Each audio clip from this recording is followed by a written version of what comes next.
High school wrestling is back, and tonight on Adelphia Cable, we've got the District 24 Championship round at Toms River High School East for you.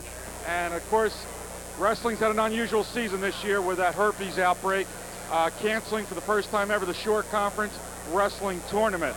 The wrestlers did get back into action in the state sectional tournaments, and all of them are here at Toms River High School East this weekend as we begin the countdown to individual state champions. This year, the finals will be held at a new site, Atlantic City Convention Hall, as opposed to the usual site at Jadwin Gym in Princeton. Hi everyone, I'm Ken Turp.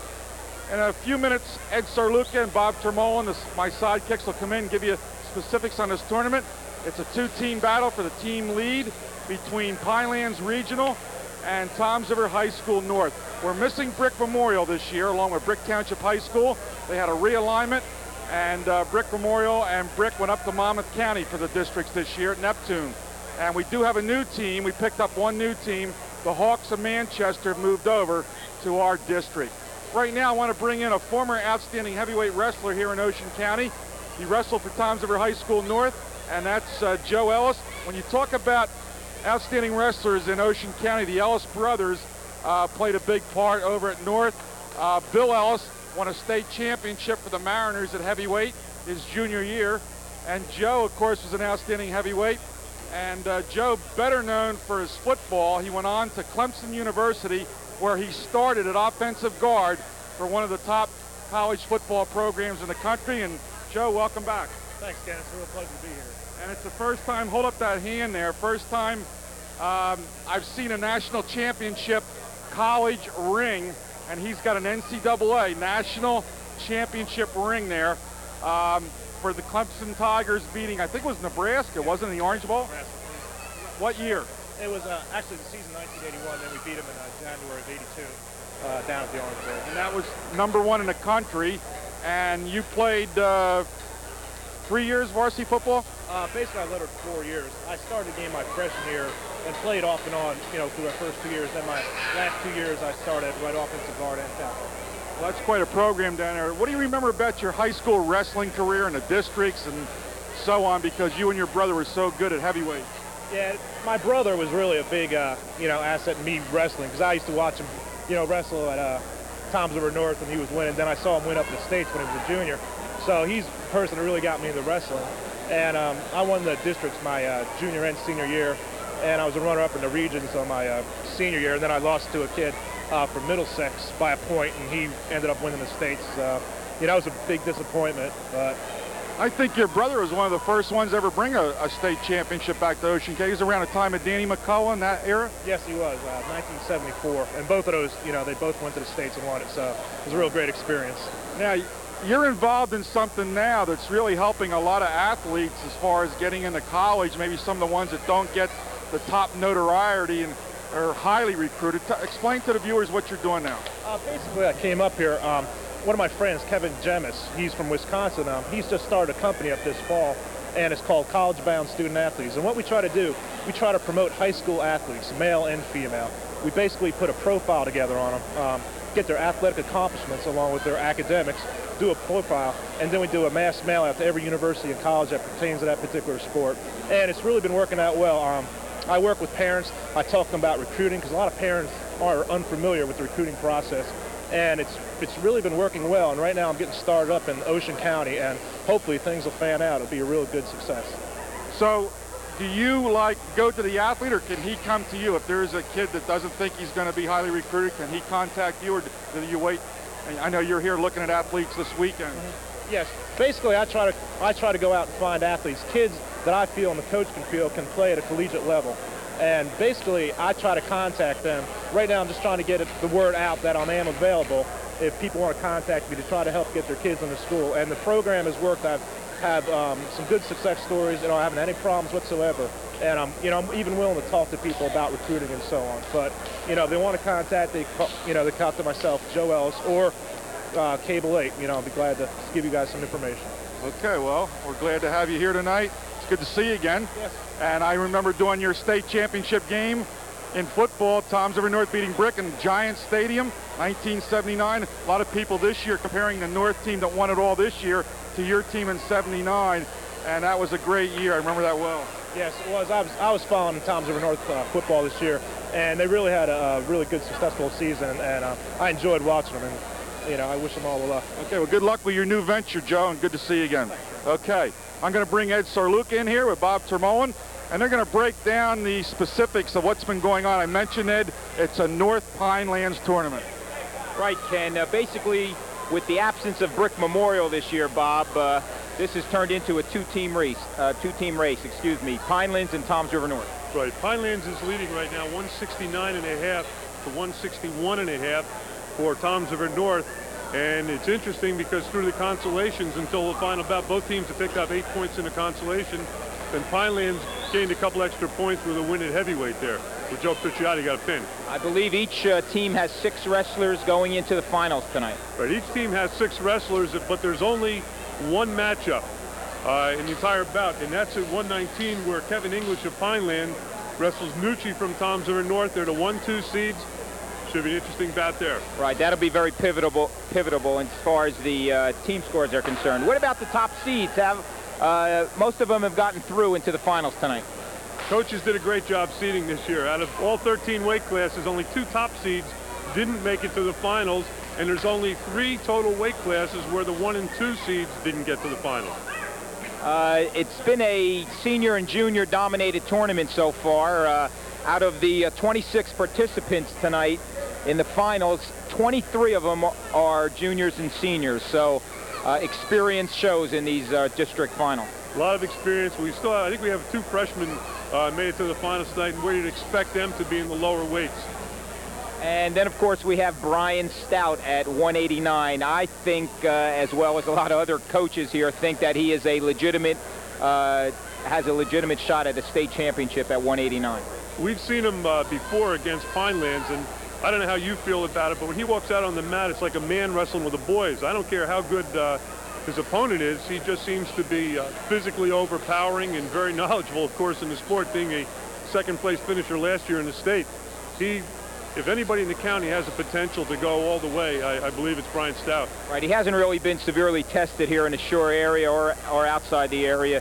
Southern has wrestled a couple times outside the area, so we'll try to follow him. I'm sure he's a big favorite tonight to win the 89 title, and we'll see how he makes out next week in the regions and then finally at Atlantic City in the state tournament.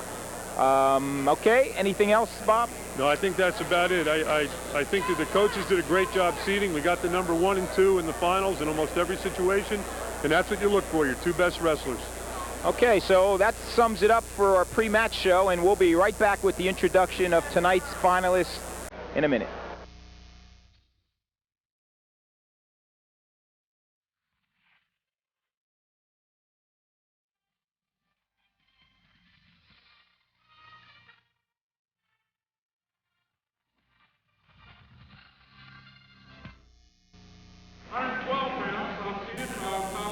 £112, Bob. 112 pounds from Toms River North, Chris Madigan, the senior, 19, 1 and 2, against James Muir, Lakewood, a freshman, 16, 3 and 1. 119, Kevin English, Pinelands, undefeated senior, and Robert Nucci from the Mariners of Toms River North. 125, Frank Nucci, Toms River North, a senior, 21 and 1, versus Josh Blair Manchester, senior, 23 and 2. 130-pounder Rod Jackson from Pinelands, top seeded, and number 2 seed Brian Denoya from Central Regional. 135, Phil Zampino, Pinelands, number 4 seeded junior, who wrestled Joe Dragonetti from Toms River East, the senior, the 6th seed. Both boys wrestled through. 140 pounds, Jerry Fagel and Kevin Gibson, South's lone wrestler in tonight's final. 145, Roger Mazzella, Toms River East, the senior, 17 and 1, and Marcus Riedheimer, Toms River North. 152 pounds, Demetrio Howland from the Mariners, and Joe Leonard, senior wrestler from Central Region. 160 pounds, Christy Francia, Pinelands versus Mike Birdsall, Lakewood. 170 pounds, the Raiders, Kevin Jankunis, number 1 seed, and Jimmy Vila from Pinelands. 189 pounds, Brian Stout from the Rams of Southern Regional, a senior. versus Brian Morrison of Manchester, also a senior. And the heavyweights from Lakewood. Big upset winner over Joe Princiati, Brian Lagon, and the Mariners' Jeff Bell, number 2 seed senior.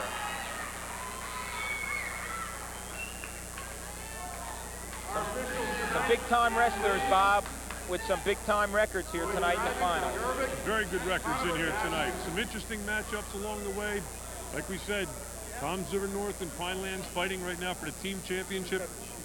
Both schools having 6 wrestlers in the finals and 1 matchup between them. Right, we'll keep you in tune as we proceed through the finals here with that team score. George Schrader, our official scorer tonight, sitting right directly to our right here, will keep us right on top of that team score. For your information, if the winner of this will get 14 points, the loser, 10 points for their team.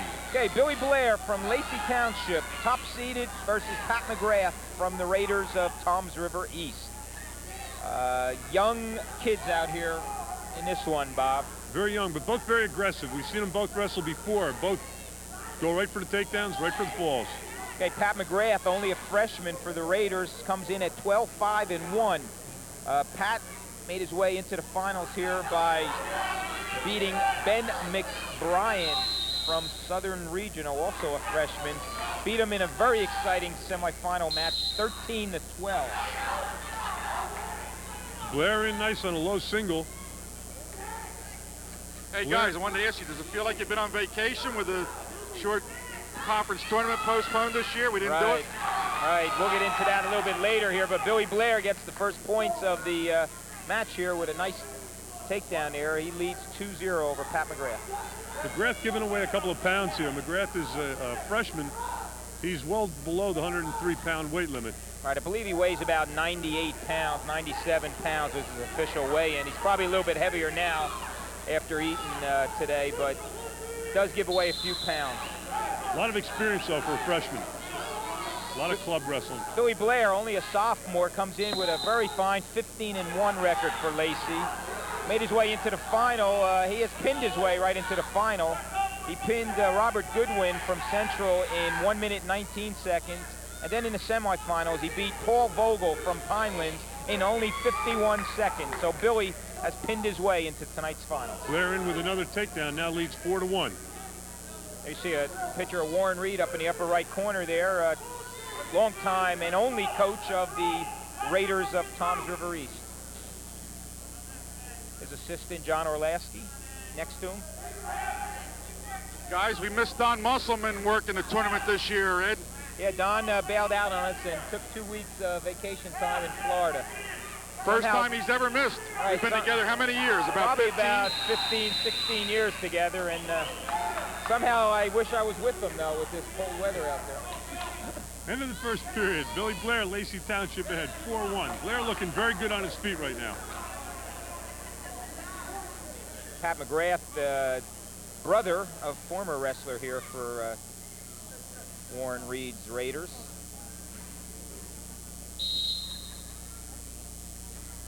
Probably in attendance tonight. I haven't seen him, but I'm sure he's here. Okay, Blair starts in the bottom position here. McGrath in control. Blair down 4-1. Blair has to establish some kind of hand control coming off the bottom, or McGrath is a good technician, a good wrestler. He's going to be able to ride him fairly well. Ed, I didn't hear your pregame, but what is the team score right now as we sit? We have Pinelands 169.5 points, Toms River North 161.5 points, and East is in third with 110. Right, Pinelands and North have been going back and forth the whole tournament in this lead. All right, so an 8-point lead right now, but that could change on one match. Blair trying to come off the bottom with a switch. Underhook the inside leg. Third place in the 103-pound weight class. There's a reversal for Blair. Takes a 6-1 lead. Third place went to Paul Vogel from Pinelands Regional. Very important that third place, Bob, because they also go to the regions, correct? Right, they also go to the regions. Third place also gets 17 points. Stalling on the bottom for McGrath. Right now, Blair overpowering McGrath. Try and work a little ball and chain, maybe to a half. Good riding position, keeping that leg covered nicely.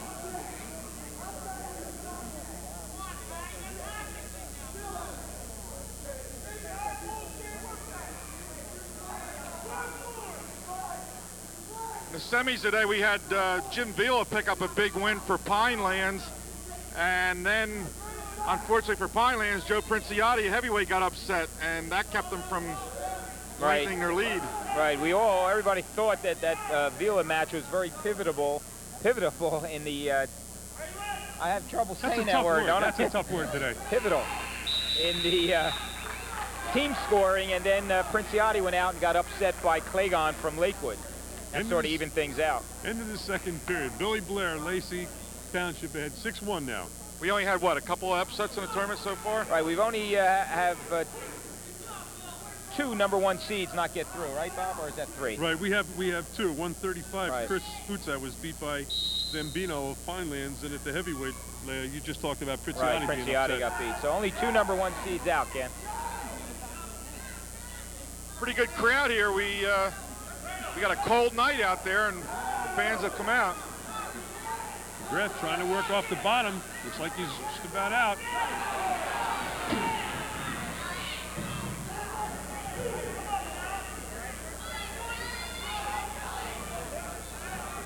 We just lost the right side of the deck here. We're up on a platform. We just lost one of our members there. This is dangerous area up here. Want to keep you guys loose down here. The refs are all laughing. That wasn't one of our broadcasters that fell off this nice table. job riding No, I'm still here. I'm still here. Bob, check in, please. I'm here. I'm here. I don't know. Next to me is gone now. Folks, we are sitting on top of a riser. We're up high, and it's a little crowded here, and we had one member go right off his chair. The San Andreas fault is taking off on us here. George Schrader did a, I think it was a 1.5 back somersault. 1.5. The scores came up. He got all 7s on that dive. His son was a great gymnastics standout. And still is at West Point. George is okay, though. I'm glad to report. Okay, back to the match here. 6-3 McGrath lead almost has Blair on for his Blair. back there. He's got a little tilt. There he is. Only 1 second count. Couldn't keep it over for the 2. Again, it's a 1 count. No back points. Close, but no back points. Blair looking for the tilt there. Just can't seem to hold him for that 2 count. No, McGrath just can't handle it. He's got 3 1 counts, but of course you got to hold it for that 2 count. 23 seconds left in this match. Blair's problem, we said before, he's established no hand control. McGrath's been able to just maintain good riding position.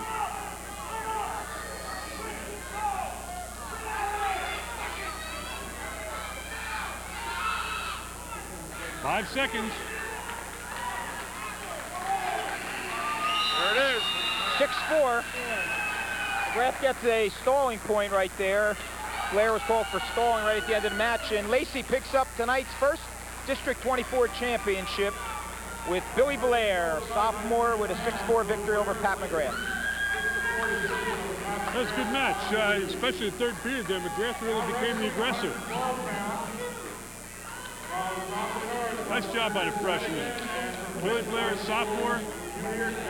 Congratulations, Billy.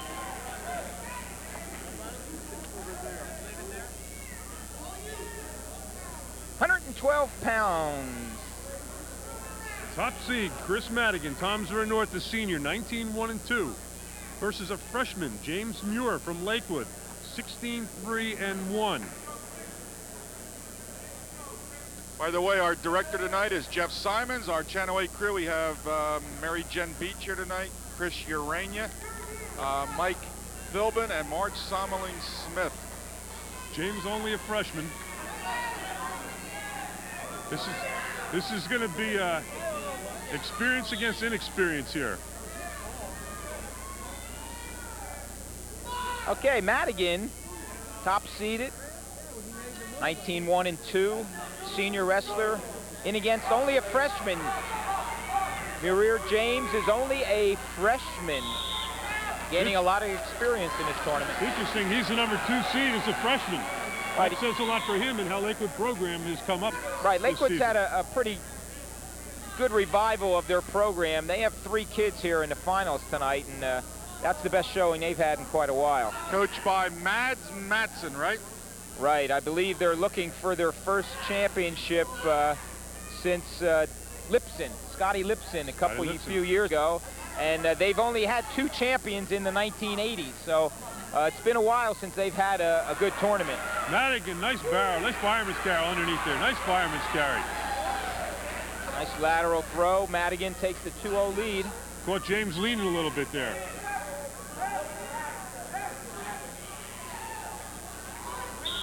Two fairly opposite wrestlers here, Bob, right? Just what you were thinking, okay? Madigan, very short, compact, and packed. And James, tall, lean, got a little muscle on him, too. Yeah, I was just going to say, it's a lot like our first battle tonight here. Billy Blair from Lacey, a little longer and leaner than Pat McGrath. Right. We have an injury timeout here. Brick Memorial, of course, has dominated this tournament in recent years. They used to have the battle with East, and then they kind of took over the last couple of years. Brick Memorial, as we mentioned, has been realigned in another district. Now, Toms River North, one of the co-favorites of Pinelands coming in. Everybody thinks North's never won a district title. Mike Bawley, their coach, wrestled on one of the Toms River North district championship teams, and that was when the districts were at Southern Regional High School. Wow. So it wouldn't be the first district title if North should win tonight. First one in quite a while, though. James looking very tough for a freshman. Little reach back and threw him over the hip. That ties it up at 2-2.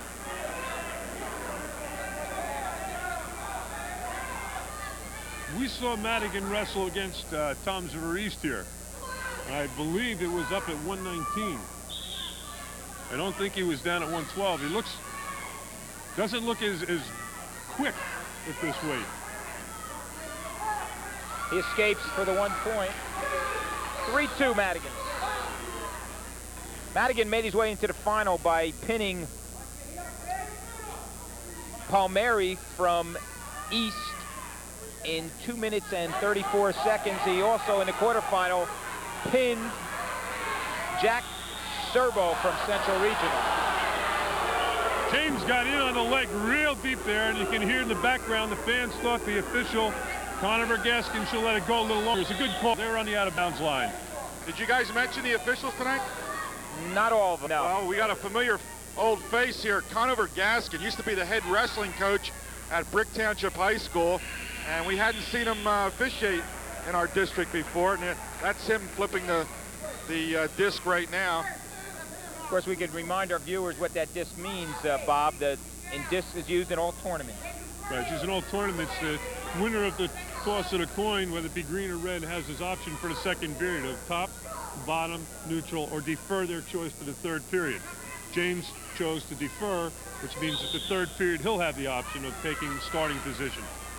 Right, in the dual meets, when one team wrestles against another team, that choice alternates. Right. In wrestling, match. It used to be, unlike any other sport, as a home team, you were at a disadvantage because you had to put your wrestler out first, which allowed an opposing coach to alternate his lineup for whichever came out best for him. So to rectify that situation, now you alternate. Okay, Madigan gets called for stalling right there, early in the second period.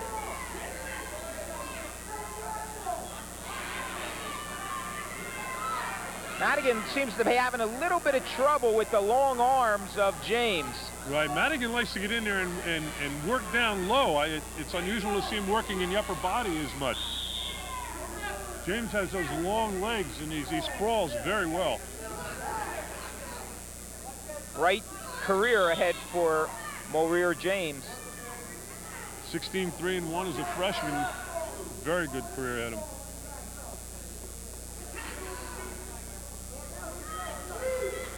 One of the few sports interscholastically where a freshman can compete with a senior, right? Exactly. James has just been warned for stalling, so now we're still in the second period.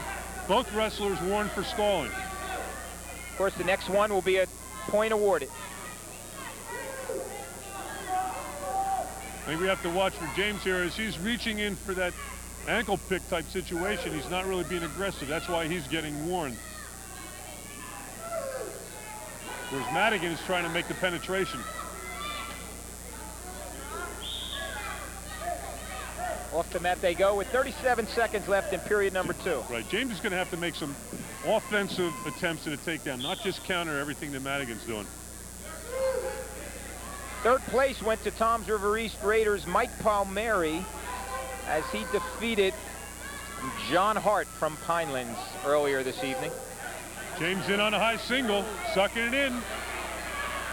Madigan trying to throw it over. Nice counter by Madigan. Yeah, Madigan's upper body strength helped him out a lot there. Very much. By the way, guys, the last time we did a telecast together, we were talking about Brian Stout, who's going to be wrestling a little later tonight from Southern, going for that mark in total wins. Does he still got a chance with the postponements this year? Yes, he does. They picked up some matches at the end of the season, Southern Regional, and he's just about at his limit. I believe he's 24 and 0 right now. If I check my papers here, he's 24 and 0, yeah. So that's just about the limit. So if he makes it, I think the second round of the state tournament, he could break that record. We're talking about Lou Durant, right? Yes. That holds the record. Yeah, 118. 70s for Jackson High School. 117 career victories. 4-2 going into the third period. Chris Madigan of Toms River North ahead of your James from Lakewood, 4-2. There's Mike Baldy watching the action. This is where you talked about the toss of the coin to determine. James deferred to the third period. Now he has the option of starting on the bottom if he wants. Try to get his 1 or 2 points to bring him a little bit closer or tie it up. All right, Madigan, I think, is going to go freestyle right here, Bob. Now, he mentioned something to Dan Lee, the referee. I thought he requested to go freestyle there, but he got into a referee's position.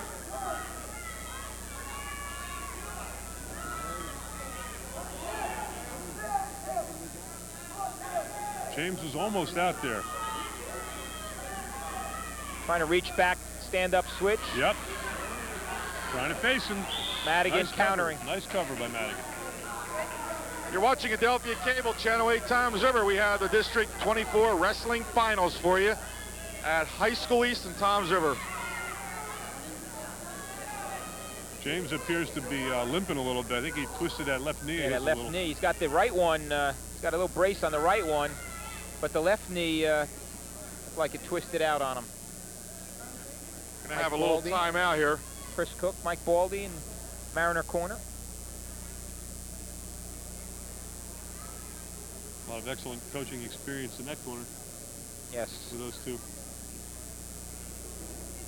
Of course, as we get into tonight's team competition here between Pinelands and North, every match is important when one of those two schools puts a wrestler on the mat.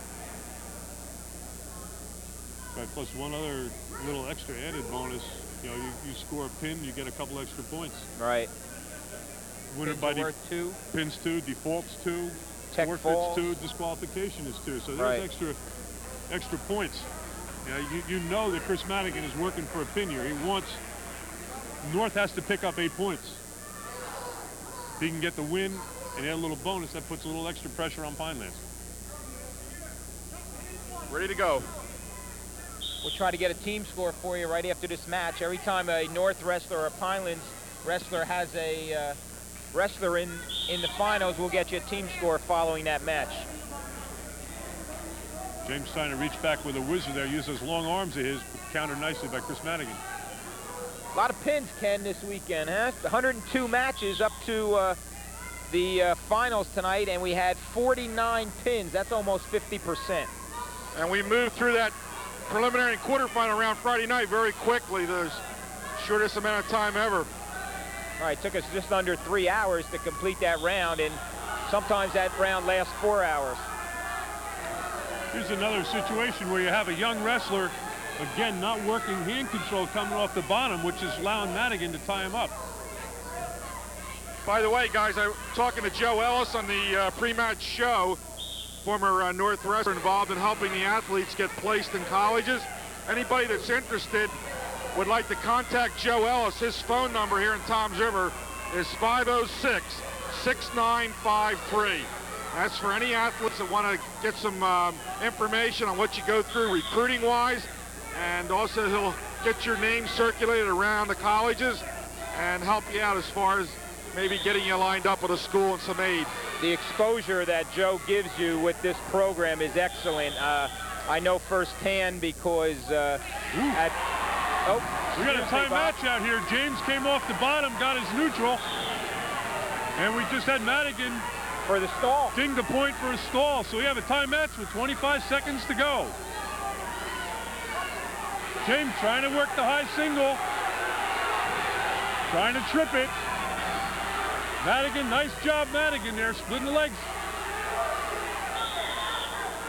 10 seconds, 4-4. Of course, we will mention overtime now. In case this does go overtime, we're talking sudden death this year. Sudden death. First man to score wins if we go overtime.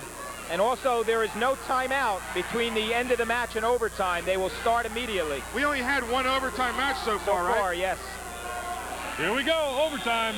We're going to go overtime. It's only the second overtime match in this tournament. I like this rule. They'll start immediately.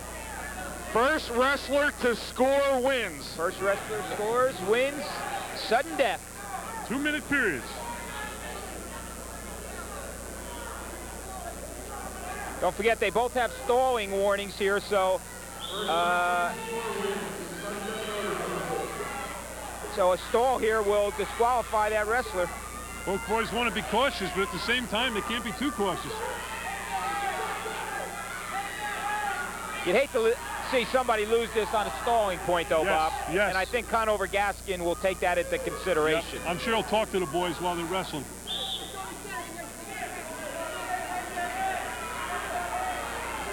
I'll finish that story about Joe Ellis and his program as soon as this match is over. It's too exciting to interject now.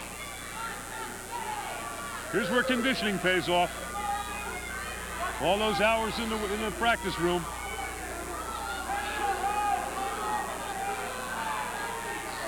Madigan trying to get in there for a duck under, almost got caught. I tell you, I think, you know, James has definitely been the aggressor in the overtime period here, Bob. Yeah, but you had Madigan trying to work that duck under. That's the first real solid shot that either boy has taken in this overtime. Right.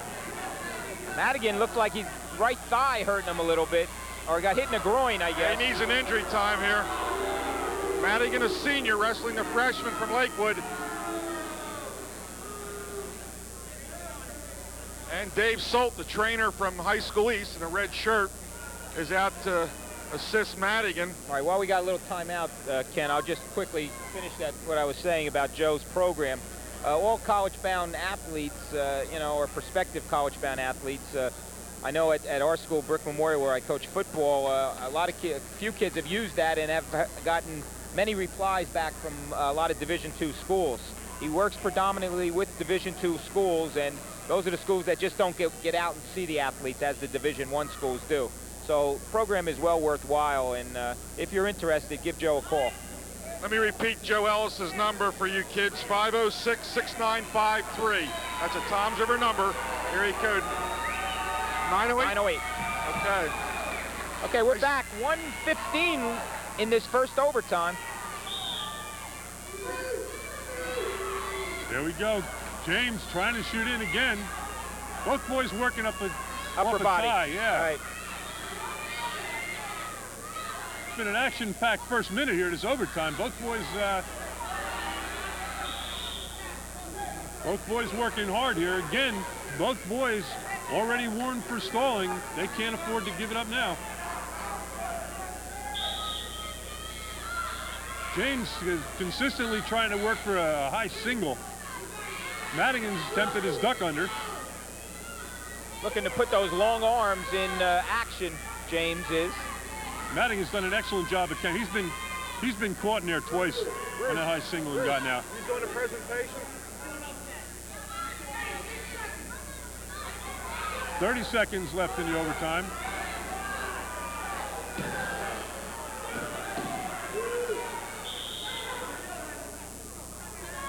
Out of bounds, back to the middle, 25 seconds to go. This is where the conditioning pays off. So we have a nosebleed now. There is no injury time, once again, for nosebleeds. You see Chris Madigan. There's Madigan. Of course, Madigan, senior wrestler here, a lot of experience. James, only a freshman. Coming up after this match, we'll have our first awards presentation up on the award stands to our right. And that'll be for the first match, 103. Here we go. 25 seconds. The only problem with this sudden death and the way this match is going is that somebody's going to be a very disappointed loser. Somebody's going to have to wrestle that extra match in the regions. Both boys are worthy of a win here. 5 seconds.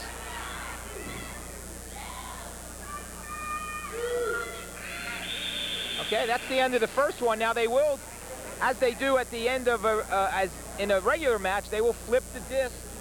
And this is a very important choice right here that some wrestlers going to have to make. It's Red's choice. This part of the rule, he will take the down I don't like this position. part of the rule at all. This comes down to the toss of a coin. I had a boy a few years ago. Remember when the rule was first point scored in overtime? It wasn't a sudden death. One of the. Okay, Dan Lee just came over and said at the end of 2 minutes, if James does not escape, the offensive man wins.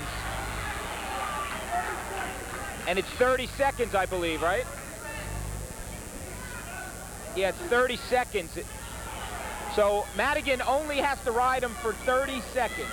Right, James has 30 seconds to get out. And if there's no score, the offensive man will win this match. So if Madigan rides James out, if James reverses or escapes, he wins. If Madigan rides him for 30 seconds, he wins. Very exciting.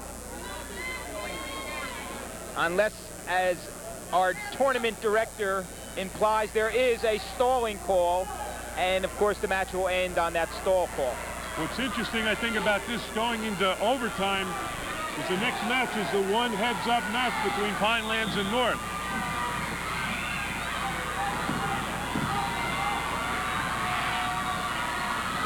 James is going to get out. He's got to move. He's got to control the hands. 15 seconds left. James trying to get out. Madigan countering. James He's out. It's over. He got out. It's over. James does it.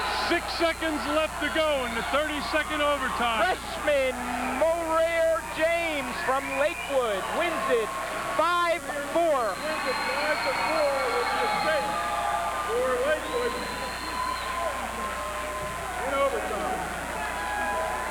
Lakewood has its first district champion. From Scotty Lipson. From Scott Lipson. I'd like to direct your attention to the award stand at the east end of the gym. One of the wrestlers, Bruce Mulford, will present the award for 103 pounds. The third place finisher. Okay, we have our 103-pound winners here. Paul Vogel. Third place. Right, Pinelands Regional. You'll see the boys as they. Matt McGrath. We can get a picture over there of the three place winners. Township High School, Bill Blair.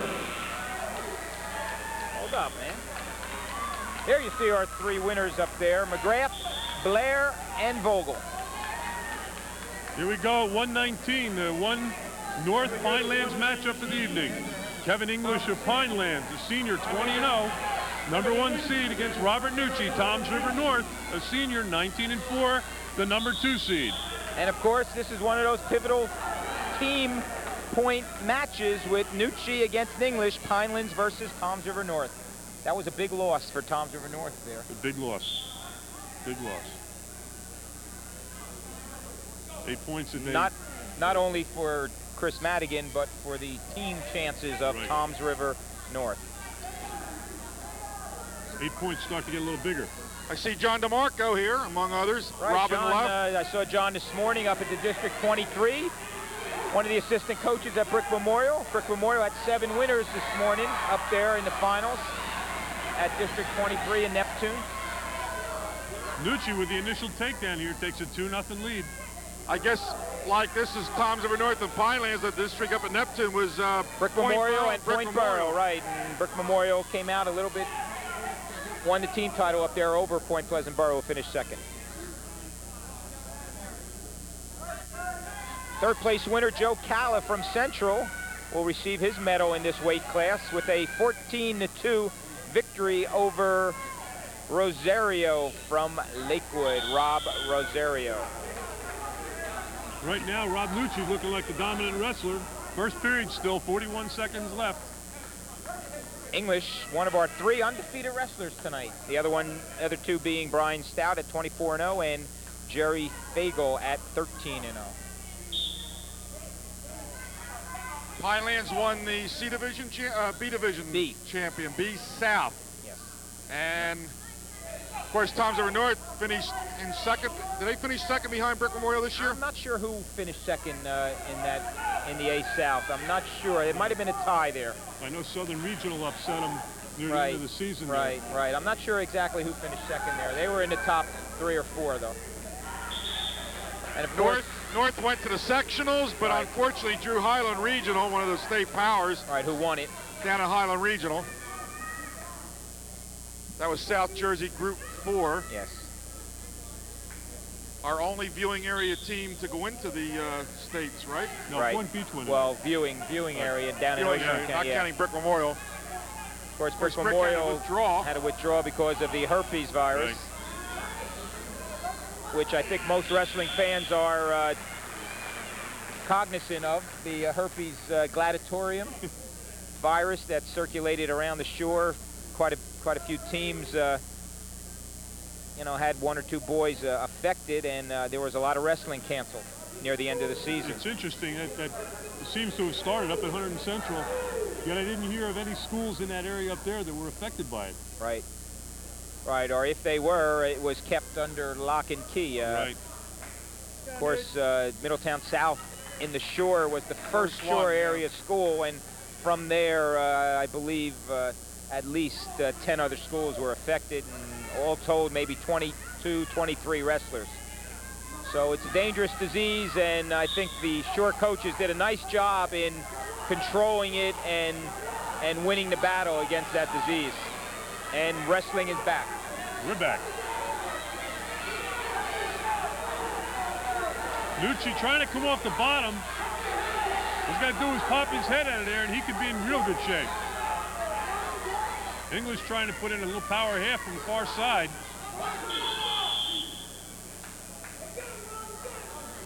Doug Erbig is one of the officials. He's the head official in this match, and Roy Dragon. They worked our tournament last year.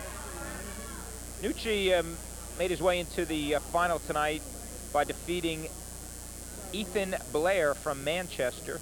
He tech-falled Blair 18-3, and then in the semifinals, Nucci beat Joe Calla 12-6 to make his way into the finals. English has 2 pins.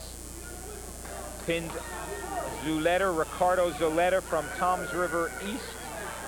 No, excuse me, Davis. Yes, Zuleta, you're right. From Toms River East in 5:05, and then pinned Rosario in 1:53 to make his way into the final. So English with 2 pins. 1 point from Nucci, 3-0. Right now we got Nucci being the aggressor. English seems to be coming back though. Being a little bit of the offensive now.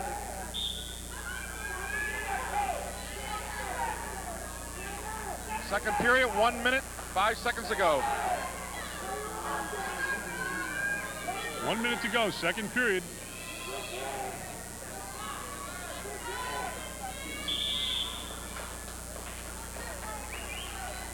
Well, one boy's giving, the other one's countering very nicely.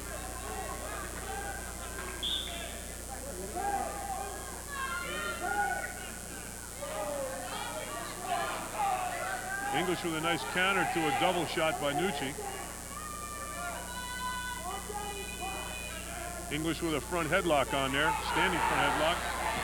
Nucci counters nicely.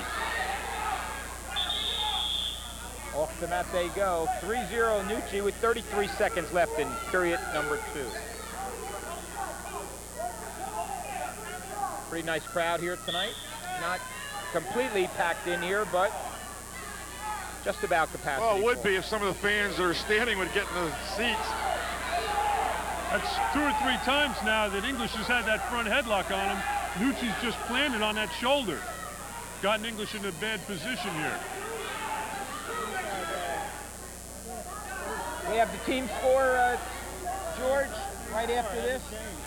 Has not changed. That's because the Mariners got upset in that last bout there. Madigan got upset, so the team score remains the same with Pinelands having an 8-point lead. Coming up tomorrow night on Channel 8, March the 6th at 6 o'clock, the championship game of the CYO basketball in Ocean County. That's the tournament, and we'll bring you all that basketball action from Monsignor Donovan High School Gymnasium. Hope you'll be with us 6 o'clock on Friday night on Channel 8. Third period, Kevin English behind, 3-0. Takes bottom position. Another sidelight, Kent, to that James victory. Lakewood's Muriel James. We're just wondering when the last time a freshman won a district title. We think it was Vinny Santinello from Brick Memorial back about 5 years ago, but we're really not sure. So another feat by James. Nucci doing a nice job riding with the legs as English tied up.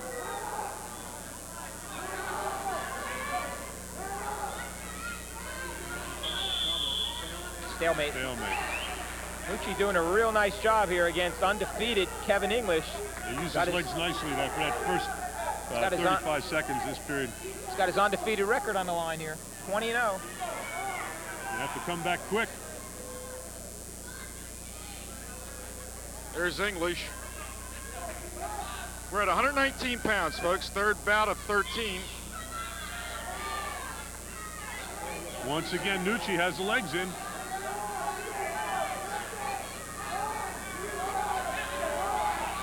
Got that forearm hooked up nice and tight.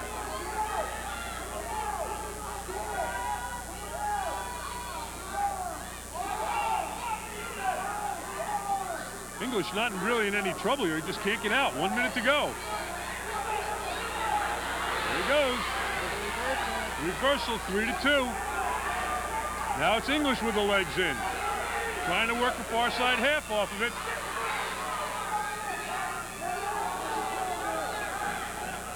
.40 seconds left. He's either got to turn him or let him go and try to take him down for the tie. This is the one problem with being a leg wrestler. It's tough to turn a man. The bottom man doesn't have to make a move that would put him into a pinning situation. This is one situation where the bottom man can almost stall. Because he's got the legs tied up. There's a stalemate. 15 seconds.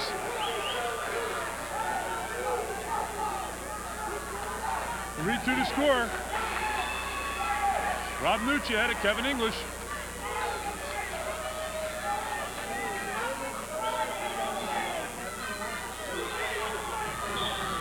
English not too happy about that stalemate call there. 10 seconds. Got him back into the same position here. Nucci's gonna win it here, 3-2.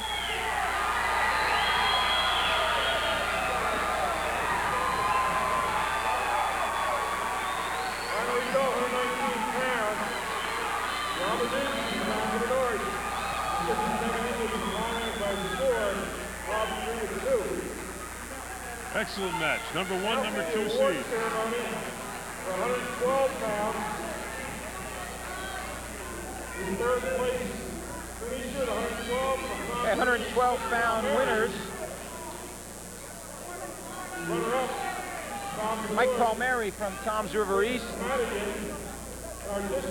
As you see, a shot of Billy Savage and Kevin English.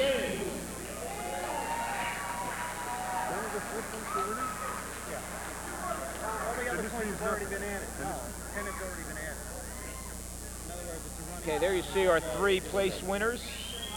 James, the freshman from Lakewood, Madigan, runner-up, and Mike Palmieri from East. Okay, now we're ready to wrestle. We're going to go to 125 pounds. Frank Strucki from the Mariners of Toms River North. 21-1 senior wrestler, and he's in against Josh Blair from Manchester, another senior, 23-2. I think one of the highlight matches of the night right here. Blair and Strucki. Again, we have the number 1-2 seed in the finals. Third place in this weight class went to Southern Regionals. Don Wyckoff with a 5-3 win over Joe Carnes from Central. Excuse me, Tommy Carnes. Strucki, again, we see a lot of legs tonight here. Team score, Ken, want to give it? Up-to-date team Right now, score with North's big win by Nucci. Pinelands leading by just a bare 4 points. 169.5 to 165.5. Blair there with a takedown. 2 points. Ladies and gentlemen, our current team score right now. Toms River North has 165.5 points, and Pinelands has 169.5. Blair with a nice follow there, real nice follow. 2-0 Blair. Blair keeping those hips in nice and tight, up on his toes. Stalling Green on the top, just riding him out. You can tell he was stalling a little bit there. You see him running with his head down. Wasn't really working for anything there and staying parallel. Just kept the leg covered and stayed parallel.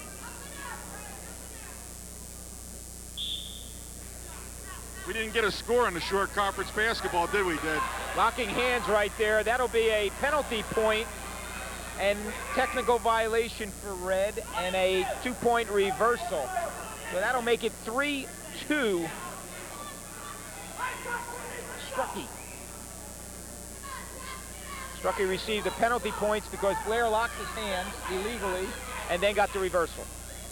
Blair wrestling a little bit timid right now, it seems. He's letting Strucki take it to him, be the aggressor. He's already been warned once for stalling, and we're just about out of the first period. Blair has pinned his way into the finals tonight, pinning almost, huh? And What happened? Did he give him a point there? Strucki got 2 back points. 2 back points. 2 back points. 5-2. Yeah, pretty close call there. Time-wise, I don't know if he had enough time down, but Dan Lee gave him the 2. Right, you have to have that 2-second count.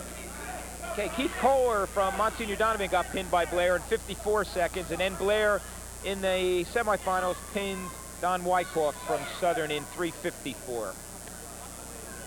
5-2, beginning the second period. There's the new team. That was the corner of Manchester, our new addition this year. Coach Veth and his assistant. Manchester came in, and Brick Memorial and Brick left for another area. Yeah, they realigned all of the districts last year, and that's was the outcome down here. Brick and Brick Memorial went to District 23 at Neptune, and Manchester came into District 24 here at East. And the other Ocean County school, Jackson, got Went put to, up with Manalapan. Right. So each have a stall now from the top position. Very unusual. Blair in the first period and Strucki here in the second period. Sometimes the boys get a little bit cautious in the finals. They don't want to make that one bad move. Right, they want that offensive wrestler in control to wrestle. Coach Baldy looking on there. He's done a nice job with his team this year at North. Had some injuries this year at North, and that hurts Mike overall team record a little bit. But he did, as we mentioned, make his way into the South Jersey Group 4 tournament. His team sure looked good in this gym when we did the match with East. They looked very aggressive, didn't they? Yes. It's one of the signs of a Toms River North wrestling team. Another Another thing you always notice with the Mike Baldy team is districts, regions come, they're ready. They always really get powerful at this time. Oh, I'm sorry, Ed, you weren't here that night. I'm No, sorry, I missed forgot that one. about that. We had Frank Majeri sitting in for you. 5-3 to score. Blair got his neutral. Strucki trying to get behind. East got a lot out of that loss also by going up to Brick Memorial a couple days later and doing a real nice job against the top team in the Shore. I think that woke East up, and they were really ready for Brick Memorial. And they went on to have also a very nice dual meet season. Okay, Strucki's got some bleeding from the mouth area, so no injury time for Blood. 46 seconds left, second period. Strucki out front, 5-3. We're at High School East, District 24 Wrestling Finals. Let me check. Maybe this will be a good spot to take a break if our director wants to. All right, let's take a timeout here with this injury timeout, and then we'll be right back.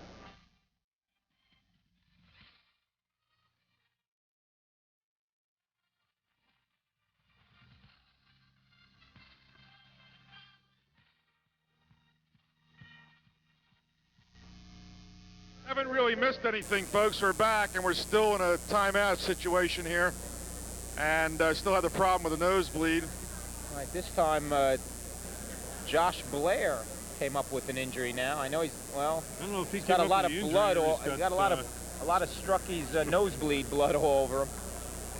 Yeah, I guess that's what Dave Salt is doing right now. He's wiping the blood off of the legs and arms. Also, you see Conover Gaskin in the middle of the mat. Solution. They have a special solution they use when they clean up a wrestler that Dave Salt's using. Look at his shirt. Here we go. 24 seconds left. Second period. 5-3. 20 seconds ago. Strucki with a shot from way out. Kind of nice by Blair. Blair kind of relaxed for a second there. Strucki came in underneath and almost got the takedown. Strucki seems like Bob and seems like he's been around forever, doesn't he? He's a senior finally. I know, finally he's a senior. It seems like he's wrestled about 6 or 7 years. Blair trying to come out from underneath. Strucki trying to step over it. Outstanding career for the Mariners. End of 2.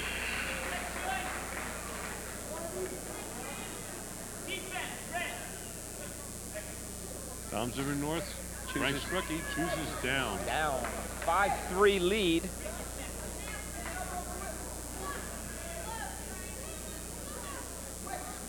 I believe the night we were here for the East-North match, Frank Strucki broke the record that night for most wins by a Toms River North wrestler. Right, correct. Good first move. Nice first Locking move. hands again by Blair. Strucki will pick up another point. That's the second time. 6-3. Next time it becomes a 2-point violation. Of course, you cannot lock your hands unless you are in a pinning combination. Otherwise, it is a penalty point. 1-1-2. 1-1-2. See you later. 1-1-2 and disqualification. Caution red. Second caution for red. Next time that'll be a point.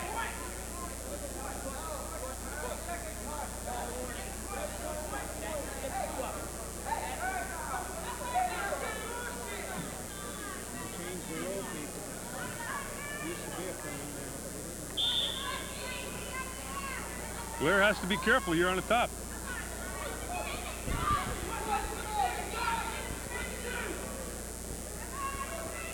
Third period. 1:40 left in this third period. Strucki working for hand control, trying to feel the hands. Once he does, excellent. Same way, once he cleared that hand, see how quick he came up off the bottom? Unfortunately, he ran out of room as they worked the edge of the mat, or he would have got his escape. Chris Cook, Mike Baldy in the corner of the Mariners. Switch sides there. Started on the left, switched real quick on the whistle to the right side there. Tried to get Strucki thinking one way. Locking hands again. I don't know, he's checking. confers with his assistant, and they wipe it off. Conover wiped it off. Danny Lee thought he saw the locking hands again. Tripped by Blair. Green stalling. Stalling point. Not doing enough on the top. Doesn't feel that he's working for the fall. 7-3, 1:10 to go.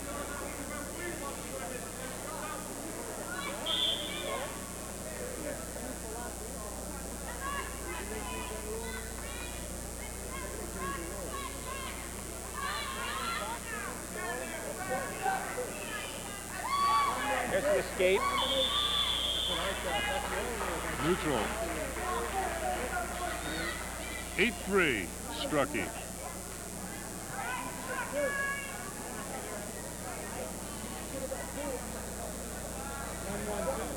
Some of the crowd here tonight on a cold night.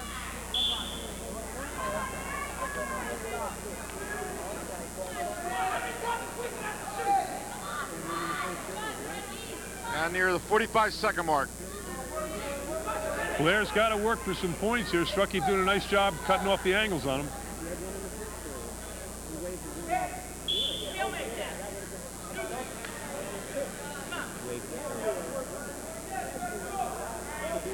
.34 seconds left. 8-3. Frank Strucki, Toms River North. Backing up. Red stall. The point for Blair. That'll make it 8-4. 30 seconds left in this third They're period. in on a high single, trying to finish it off.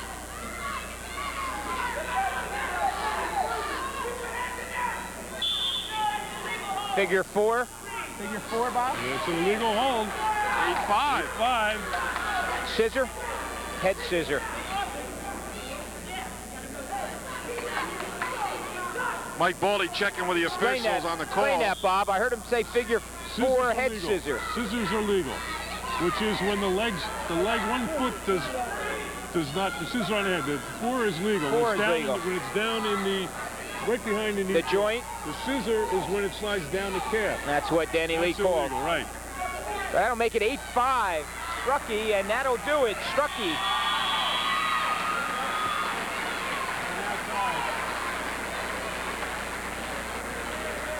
Our winner at 125 pounds. Frank Strucki picks up North's second win tonight, 8-5, and that throws the team score, Bob, into a dead heat, 169.5 each. Makes it very interesting now. 1, 2, 3. The third place finisher from 119-pound winners.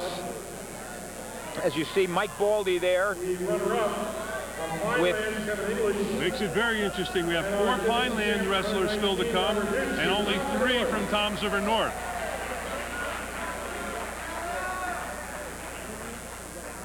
There you see Bill Savage talking to his wrestler who's ready to go out there, Rod Jackson. As you see the winners of 119, Kevin English, Robert Nucci, and Joe Calla. Man, top seated. The Wildcats of Pinelands. Rod Jackson, Pinelands. Senior, 16-2-1, the #1 seed. Brian Denoya Central, senior, 9-3-1, the #2 seed. Big match. Real big match.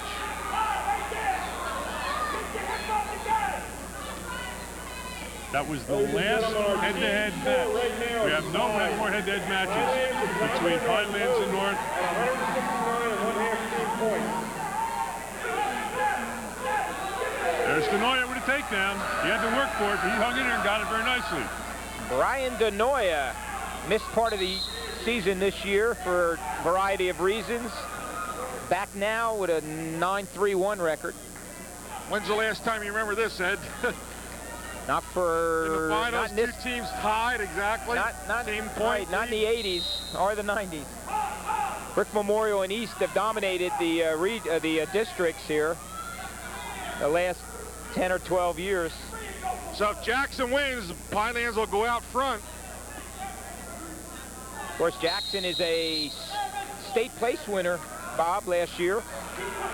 Got a warning against Denoya for stalling. The official didn't feel he was trying to bring him back to the mat fast enough. It's tough. You got a minute and 9 seconds still to go in the first period and already been warned for stalling. You know, in watching all of the matches all weekend, I don't remember that many stalls being called as we occasionally gazed at a match out there. There weren't that many stalls. Of course, we had quite a few pins, so that may have something to do with it. Now we've got basically 2 quality wrestlers in each weight class here, and the wrestlers get Jackson defensive coming around sometimes. with a headlock. He caught him with the headlock, and Jackson's got Denoya in trouble. To go in the period. He's going to roll out of it. I don't know. He's got to make it. Yeah, he rolled out of it. Got out of it. 3 on the back. That's 3 on the back. 5-2, guys. 5-2. We had the reversal in the 3 backs. Moved out of bounds. Jackson now ahead. 5-2. Pat Lynch. Danny McCullough in the corner of Central Regional. They wanted the 1-point escape there, but Roy Dragon saw no change. Dan McCullough back at Central, used to be the head coach, then moved down to Lacey, and he's back helping Pat Lynch, and Lynch has done a great job with the Golden Eagle program. Golden Eagle started off a little slow this year.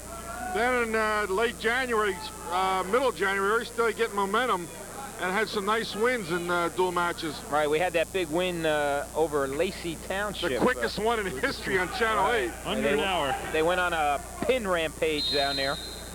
Had 9 pins. I think they had 6 out of the last 8, didn't they? In that match. We had 2 bouts that went the entire length. Denoya reaching back here, trying to grab Jackson around the waist. There's Coach Savage of Pinelands in the upper right. Nice article on Bill Savage in the local paper Asbury Park Press this week. This week. Just a regular guy. Just a regular guy. And he's all right because he's a Yankee fan. That's right. He's #1 in my book because of that. We're both Yankee fans. Every time we get down to Pinelands, Bill wants to talk Yankee baseball. Okay, period number 2. Jackson will start in the bottom position. Denoya up top. 5-2. Jackson. See, the Yankees hired Stump Merrill again. Right. Ready to bring him back to the big job. Be stumped too. Whoa, it went off the mat. Luckily, there's a backup mat at the point where they went off. Both boys working real aggressive. Tournament director tonight, Mr. Mulford, is looking very dapper, isn't he? He got out his TV garb for the finals. Yes, he did. His award presentation. Now, if we don't get him on Jacket. the picture, we're going to hear about it since he went and got all decked out here. That's right. Talk about Bruce Mulford, East Athletic Director. Okay, there's another stall for Denoya, and Jackson will pick up. That was his second stall, right, Bob? So he'll pick up a point there. Gonna try bringing the man back to the mat. Denoya showing his strength there. I think I was showing his strength and frustration. He had him up in the air and didn't use any good technique to bring him back to the mat. I think he was just frustrated. You know, he's throwing Jackson all around the mat here, but unfortunately not picking up any points. No, not at all.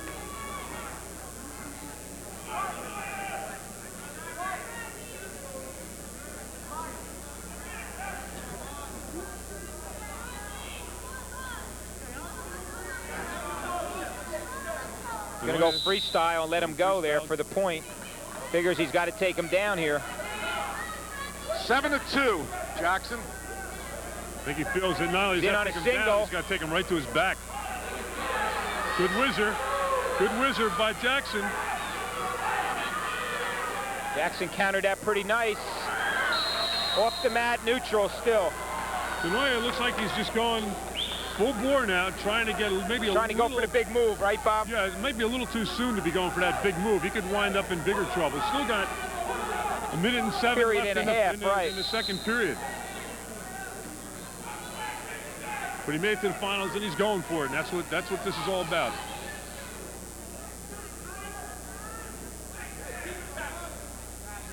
Denoya's got a pin and a 12-4 victory, finding his way into the finals, while Jackson had a very tough semifinal bout with Tom Javarese, Lou Felicetta. a 2-1 victory in the semifinals this afternoon for Rod Jackson. Jackson worked that ankle for a long time. Finally brought Denoya down on the That'll make it opposite side 9-2. of the mat. By the way, John Partridge from Southern Regional was a 7-6 winner over Falacetta from East for 3rd place. 25 seconds ago, period number 2. 9-2 Jackson.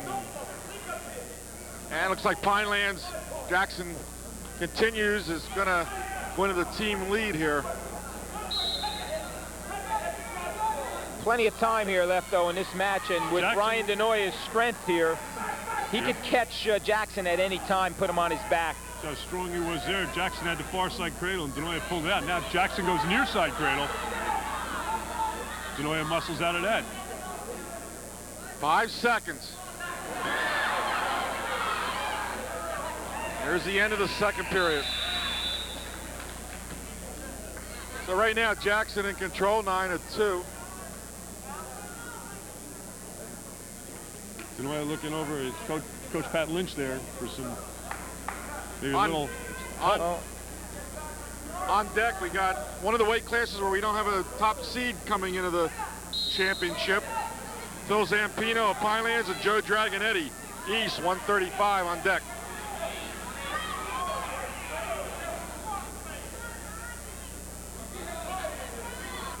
Denoya trying to reach back for the hip and pull it back across.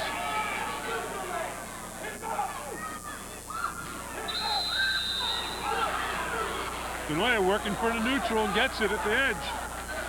9-3, 1:39 left in the 3rd period. Now I believe he's got to go for that big move now, Bob. Yep. Got 1:39 left in this 3rd period. He's down 6 points. He needs a big move here and put Jackson on his back. Like you or Ken said before, he's got the strength to do it. He's got the strength for that big move. He's trying to take the throw there. Jackson is showing a little strength also, though, so. Denoya on the ankle. Single. Picks it up. And for the 2. Brings him a little closer, 9-5.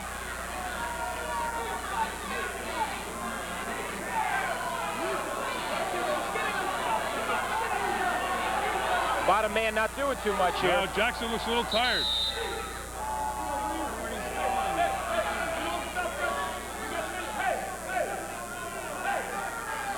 You know, Jackson was smart there. He knew where the boundary line was on that one. And he just let a little time run bided his time there, and then when Denoya got a decent combination on him, he just took it right out of bounds. And smart move by Jackson there. Jackson trying to hit the switch, coming off the bottom. Nice block by Denoya.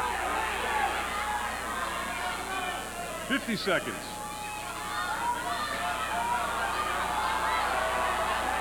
Warning. Rolling on the bottom. Warning on Jackson. That's Jackson's first stall, so no points awarded to Denoya. Jackson looks a little tired, and Denoya looks like a man on a mission with 40 seconds left. Denoya looks like he's getting more pumped up as this match goes along. All right, still plenty of time to put Jackson on his back here. A lot of things could happen in 35 seconds.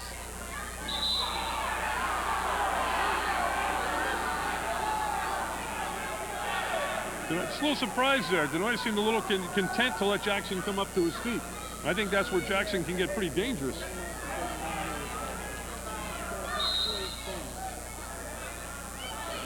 Again, Jackson stands. Tries to hit the switch again. Again, they work the edge of the mat. 19 seconds. Rod looking a little tired, but wrestling very smart. Very smart. He knows where the boundary lines are. Got that early lead. Sure. And now is hanging on.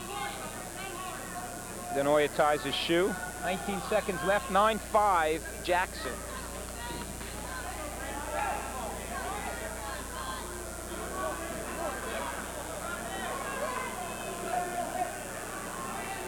Gonna let him go.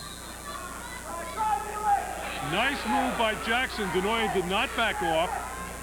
Did he give him the 2? No, He gave him the 2 for a reversal. There's the reversal right there. That'll do it just about. That'll make it 11-5 for Jackson.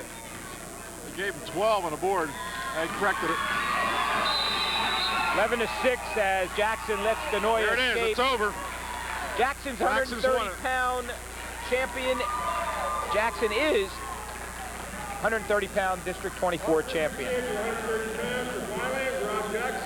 When you start freestyle that way, you can't just pick your hands up off the man. You have to let him turn and face you. And Denoya didn't back off, didn't give him room. For 125 pounds, our third place finisher from Southern Regional, Don Wyckoff. Okay, 125-pound medal winners. Don Wyckoff from Southern Regional. Josh Blair and Frank Strucki from Toms River North. Get a picture of those award winners before we start this bout.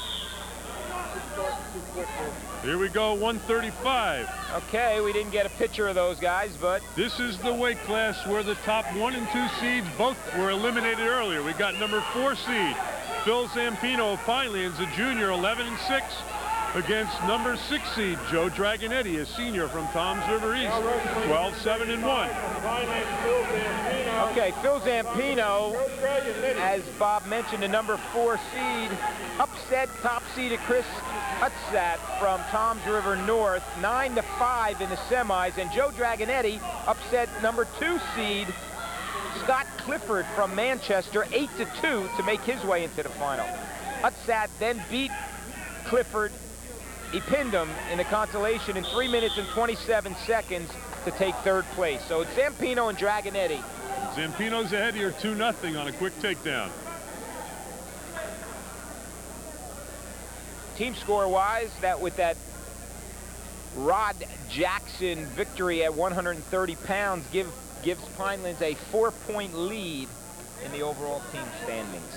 173.5 to 169.5. A little break in the action there.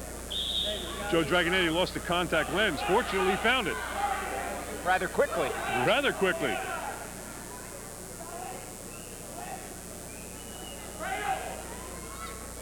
Zampino trying to work a ball and chain under there, I think.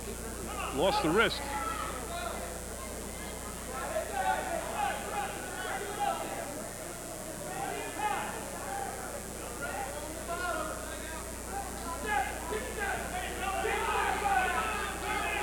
Dragonetti turns and faces, gets his 1. 2-1 to score. 2-1. Nice little fireman's carry by Dragonetti.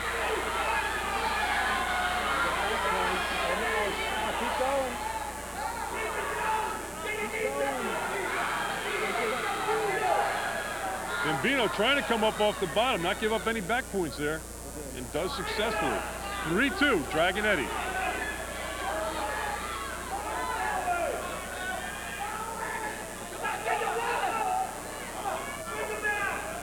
Here we are at the end of the first period. Joe Dragonetti, Toms River East 3. Phil Zampino, Pinelands 2. It's one of the few weight classes where we have 2 boys with similar structures. Right. Both about the same size. Of course, obviously, they're both 135, but structure-wise, height-wise. It's funny how different weights come in different size packages. Right.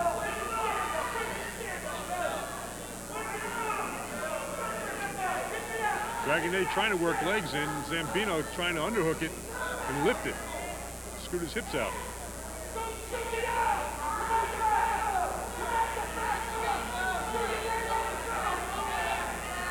Pinelands now leading Toms River North in a team race. How many points, Ed? 4 points. 4.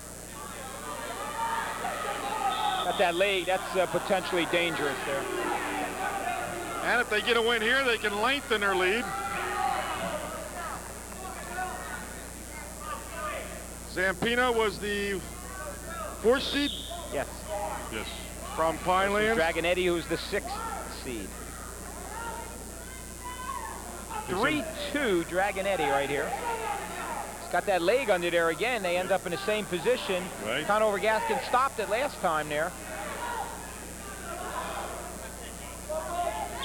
And he stops it again, potentially dangerous.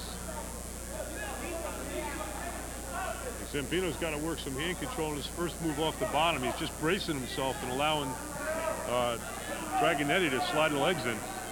Checking to see if George is still with us. George Schrader, okay? We nailed this chair down.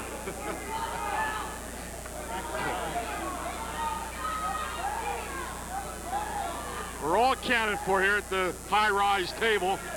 Nobody's fallen off lately. Al Zalewski and John Crowley, the officials, clock keeper and scorer tonight. Doing a fine job over there. Zampino trying to reach back for the head and take the leg. Repeatedly gets that leg up there. That is Dragonetti's knee and leg. Too vertical for back points.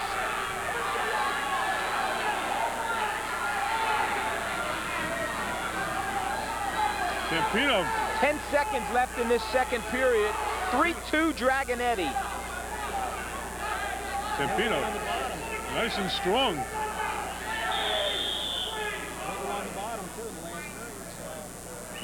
1 second left in the second period. Obviously, Conover Gaskin did not know there was 1 second left, because we just never stop a clock with 1 second to go in any sport, right? It's a shame Zampino didn't do earlier what he did at what he the did buzzer. then, right? He cleared his leg and stepped the hips over real nice. Warren Reed with the familiar beard and towel around the neck and mouth open in a screaming position. All we need is the mister. Warren and John Orlowski's assistant. Along with Bill Clunk. Bill's around here somewhere. You're only allowed 2 coaches in a corner, so that's why you don't see the other coaches out there. Just 2 out of 3.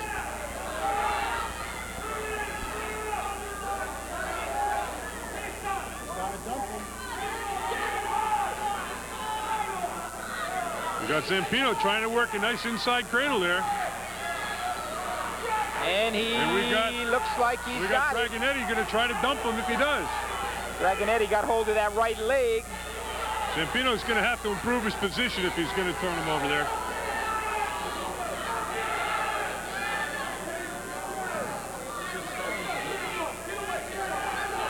Under a minute to go. Coach Savage telling him to let it go and work for something else.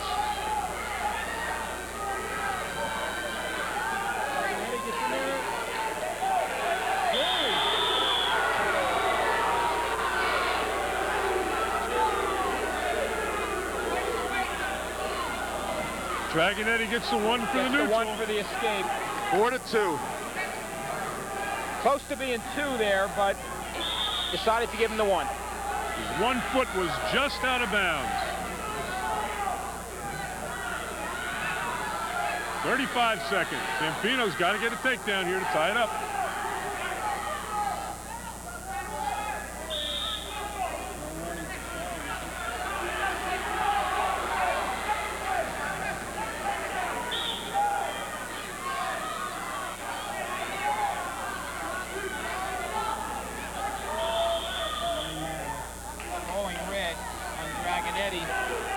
His first stall of the match.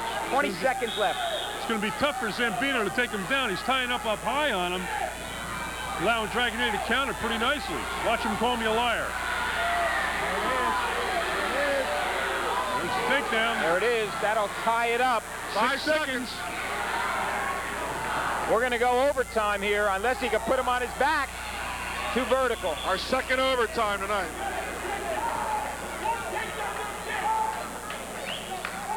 Coach Savage yelling after Phil Zampino, 1 takedown now, and you're the champion.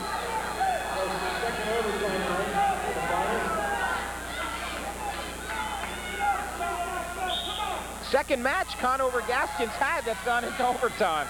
Must be him. They pay him OT for this. Of course, first takedown will win it here. Work the front headlock in. Trying to come around. All he's got to do is clear the leg.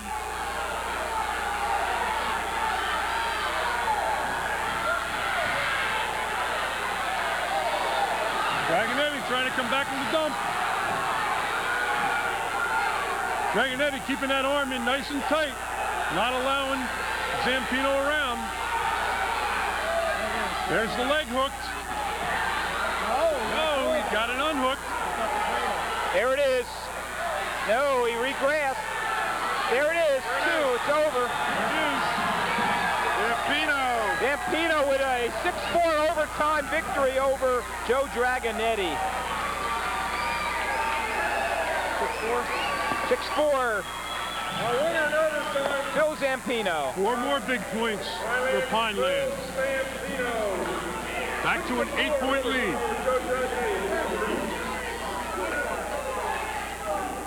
Conover, wait till I announce the next match because we got to get the awards on.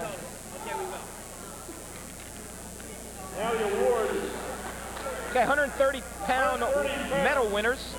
Third place finisher from Southern Regional, John Partridge. John Partridge from Southern Regional. Central Regional. And district champion from Pinelands, Rod Jackson. There you see Phil Van Zampino making his way from the 4th seed. Both district champion. Both Toms of the North and Pinelands, both with 3 wrestlers remaining. See a picture of the award winners in the 130-pound weight class. Rod Jackson, Brian DeNoia, and John Partridge. There you see it in the corner. All right, now wrestling. 140 pounds. Top seeded from Pinelands. 140 pounds. Jerry Fagel, Pinelands, the senior, 13-0, the number 1 seed against Kevin Gibson, Toms River South, the junior, 12-2, the number 2 seed. Right, Toms River South's lone wrestler here in the finals tonight. And he's got a good chance here against Fagel. Fagel comes in undefeated, but James has wrestled very well in this tournament. Just a chance to mention coach of the Indians, Chris Johnson, in the corner, and he has an assistant used to coach at East, right? Fagel for 2. It's a nice barrel roll underneath.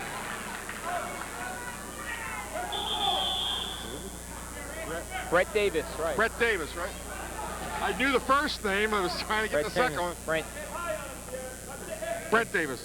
Right. I believe we saw Fagel when they wrestled, Pinelands wrestled Yes. Southern Regional. It was his first or second match Second match back, right.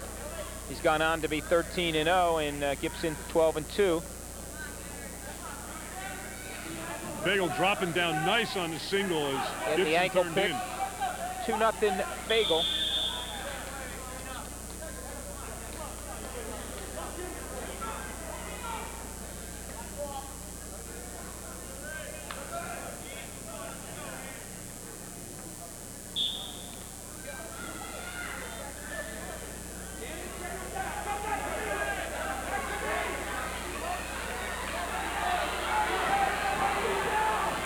That cradle's not real tight by Fagel. Gibson has a shot to get out of it.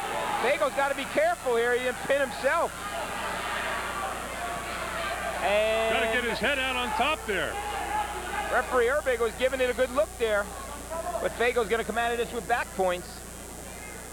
He's in a little danger there. He's in a lot of danger there. He had his head stuck underneath. I'll give Fagel 2, give him a 4-0 lead over Gibson. Gibson only a junior, will be back for 1 more year for the Indians. Bill Hobson from Toms River North, 4-3 winner over Kenny Nichols from Toms River East in the consolation.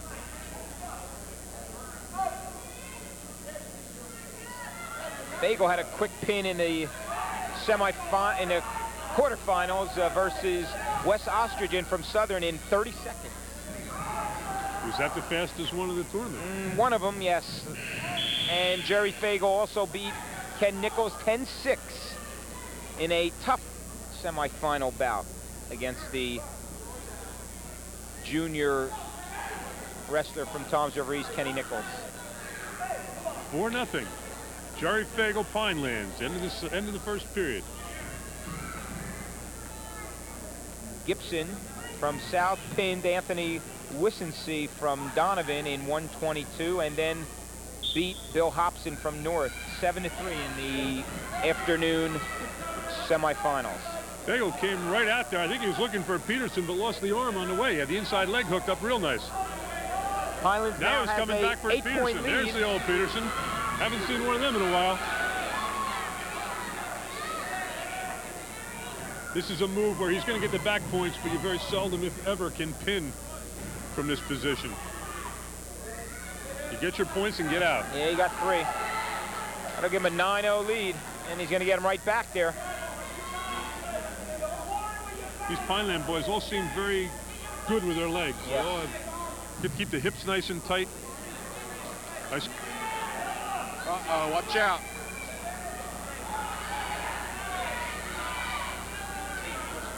Double grapevine. Bagel's got him now. Double grapevine with a little body press there. Almost had him.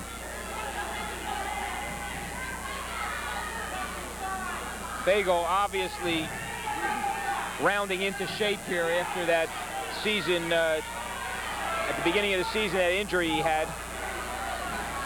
He'll pick up 3 more on the back, and Gibson gets his first point of the match with an escape. That'll make it 12-1. Bagel. Bagel, of course, is a returning champion.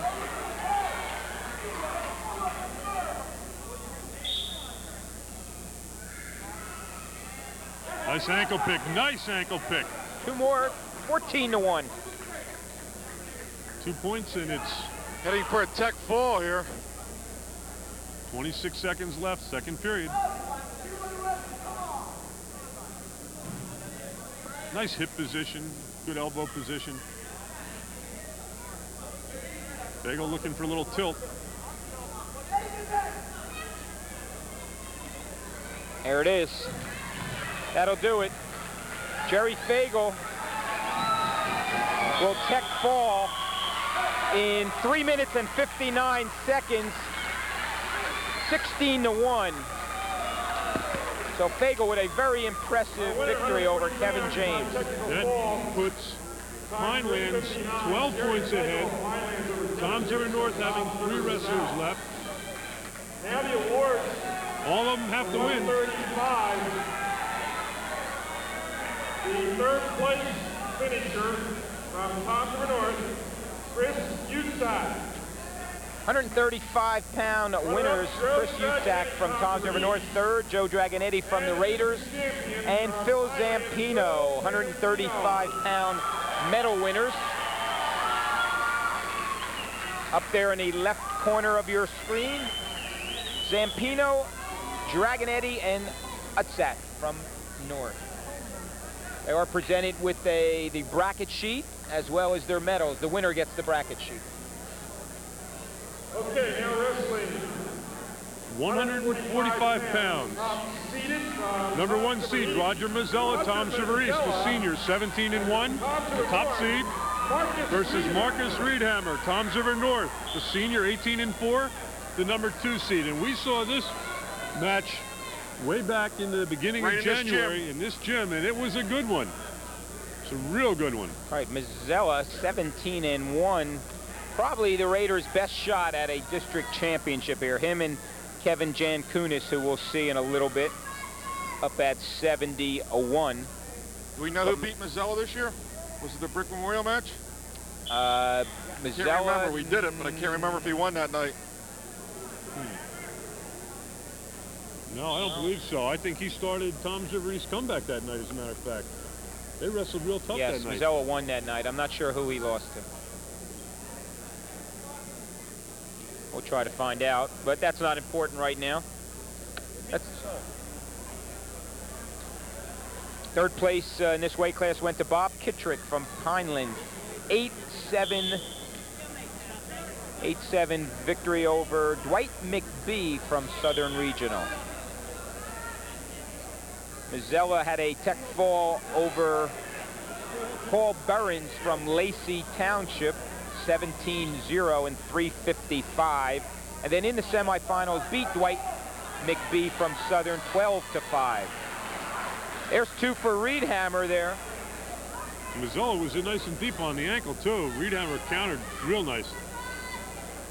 I think Reedhammer knows this is a must-win for Tom's River North. Yeah, Jerry Braverman from Manalapan, who's undefeated, beat Mazzella just a couple weeks ago. George Schrader checked on that first.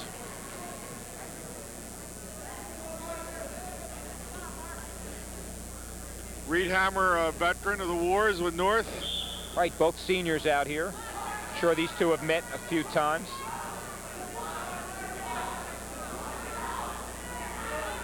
Reed Hammer, 2 pins into the finals tonight. Pinned Michael Howell from Manchester in 109, and then pinned Bob Kittrick from Pinelands in 306 in the semis this afternoon. So 2 pins for Reed Hammer. Mazzella out, make it 2-1. 6 seconds left, first period.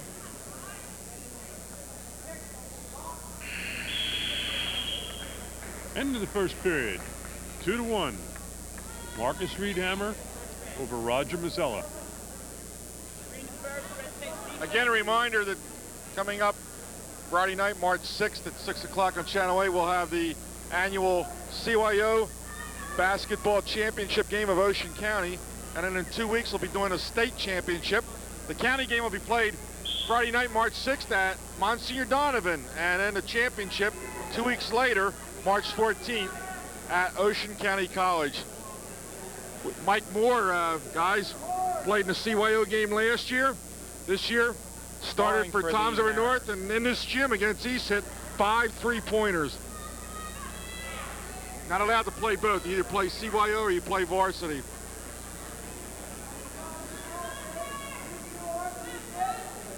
Seemed to be a little standstill here. You got Reed Hammer again using the legs, and it's tough. When some wrestler uses the legs, it kind of slows the pace down a little bit.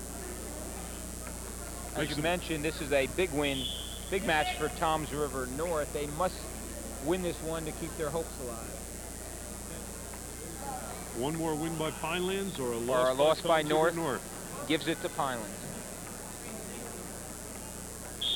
Pinelands has a big favorite in Chris DeFranci at 171 pounds. He's coming up soon.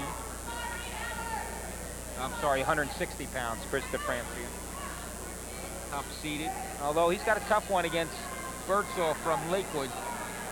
That could be a very competitive match. I'm sure it will be.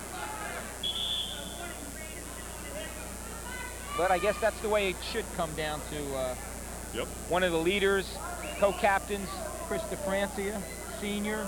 No, I'm sorry, he's only a junior, I believe.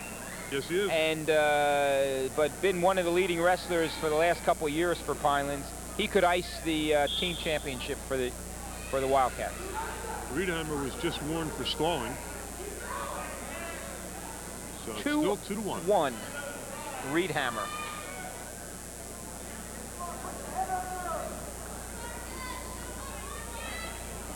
A little low in the action here after those couple of overtime matches we had earlier.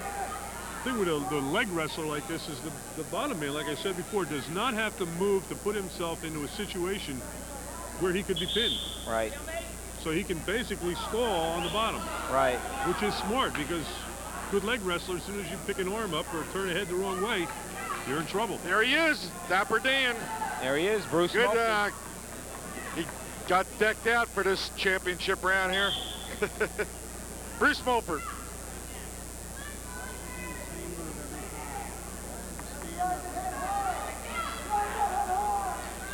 Cannot escape the Channel 8 cameras no matter where you hide. All right, they'll be putting us on next. That's when it gets scary. I don't know, we all got our ties on tonight anyway. I was going to say, I better put my shirt back on right now. 2-2 to score, a warning or a point for stalling there. Reed Hammer got the legs in, but not being able to turn them over. That'll tie it up for Mazzella, 2-2. End of 2 periods. And of course, Reed Hammer will be on the bottom now. So he's in a position here to score, but he's got to be careful because he has the 2 warnings for stall.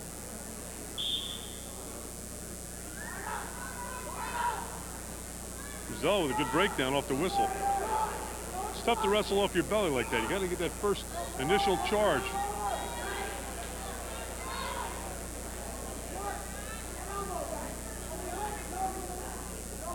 Mazzella keeping nice pressure, good riding position.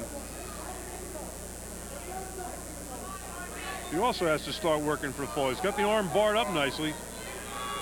He's got the half on the far side. Now he's got to figure out which way to go.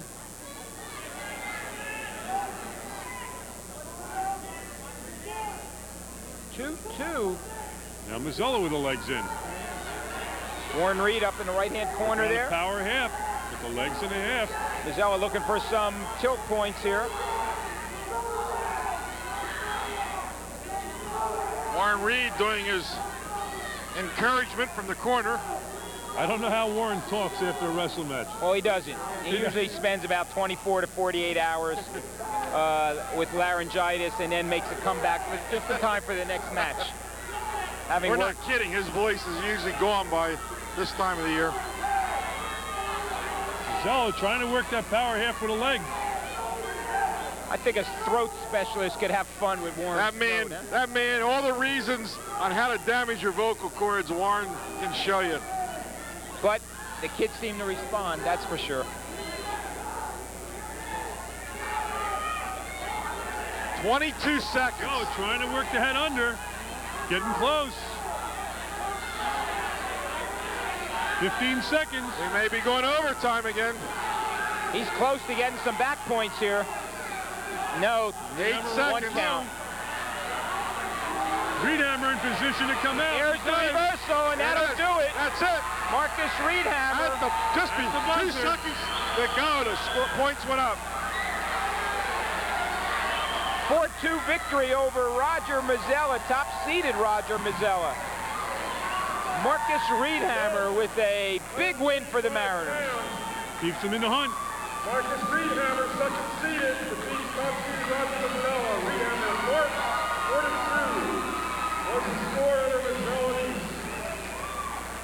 Now our award for 140. The third place finisher, 140, from Tom to the north, Bill Hobson. The runner-up, from Tom to the south, Kevin Gibson. And our district champ, 140-pound medal winners, Jerry Fagel takes the gold. Feel like I'm working the Olympics now.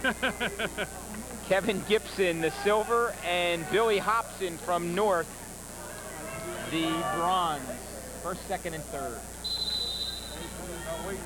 The 152 from top seed.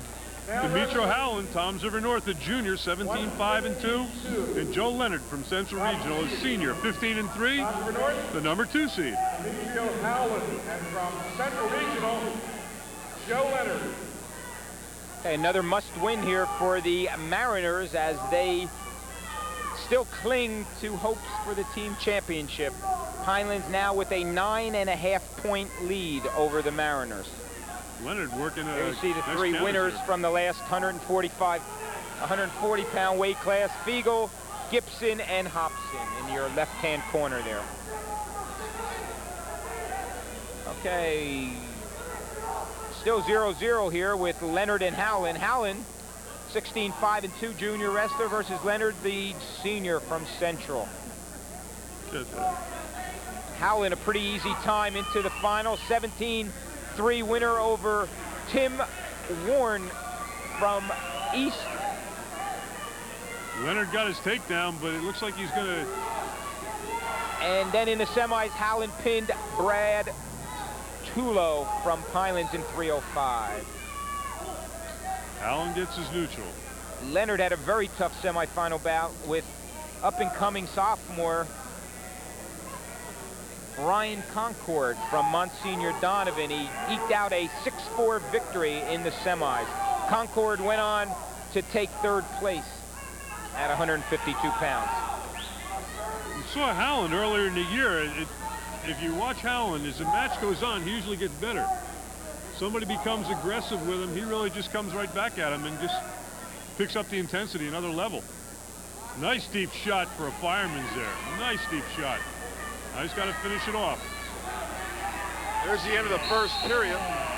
Leonard hangs on. Yeah, he couldn't get his head out there. After all those pins Friday night, we are still looking for our first pin here in the championship round.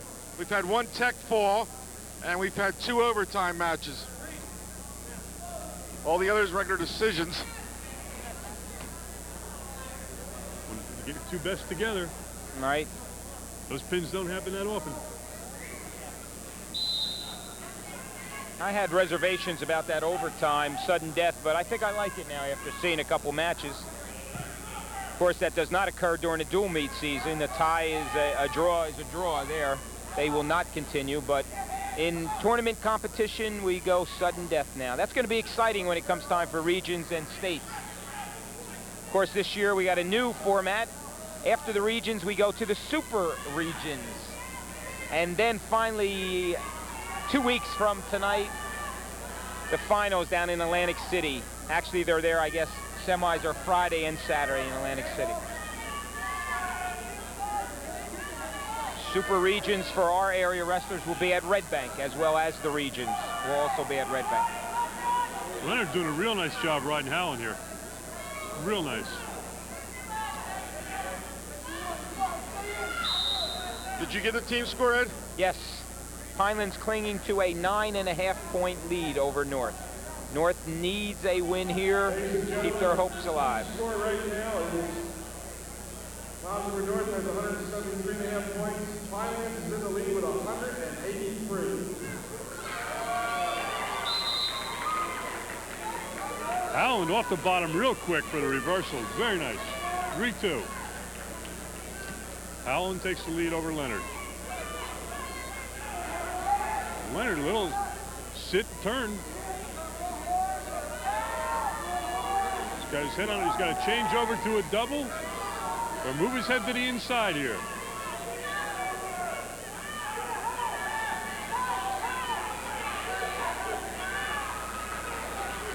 Four, 3. Leonard.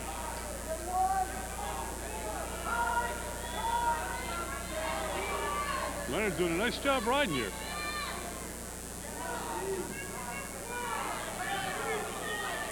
Green stalling on the bottom. Howland.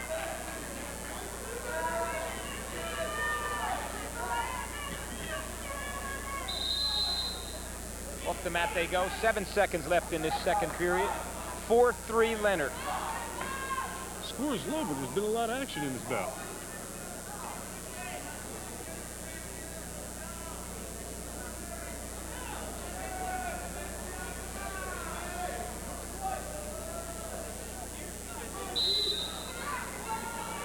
Howland is only 7 seconds, gets a reversal. Yes, he does. He'll take a 5-4 lead. Good job by Howland. See, it appeared as though Leonard relaxed for a second or two there, thinking that there's only 7 seconds left. Demetrio came off the bottom, exploded. Leonard's choice this third period. He takes the down position. Behind by a point, 5-4.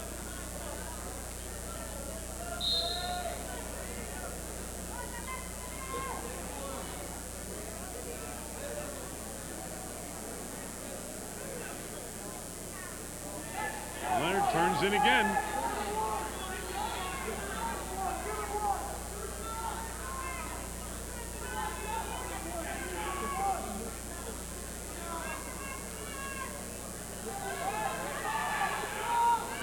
Leonard facing, but not getting out of there to get his one. Allen with a cradle. North could use the extra pinpoints here. Nice job by Leonard kicking through. And getting nothing yet. Almost got to give him.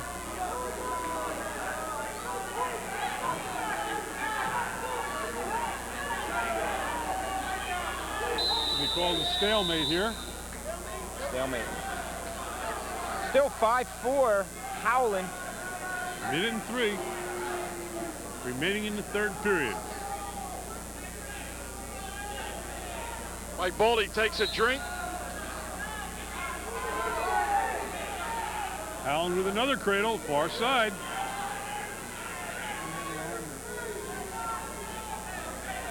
Can't quite get it locked up. He's got it locked up. Got to come back now. 40 seconds. Allen holding on to a 5-4 lead. Got to crank it back. No. Leonard slips the arm through. Can't let go of that head, Howland, or he's going to lose Let's two. go ahead. He's in trouble there. He's in trouble there. 20 seconds. 6-5, Leonard, 16 seconds. Leonard can wrestle smart here. 10 seconds. Leonard getting high.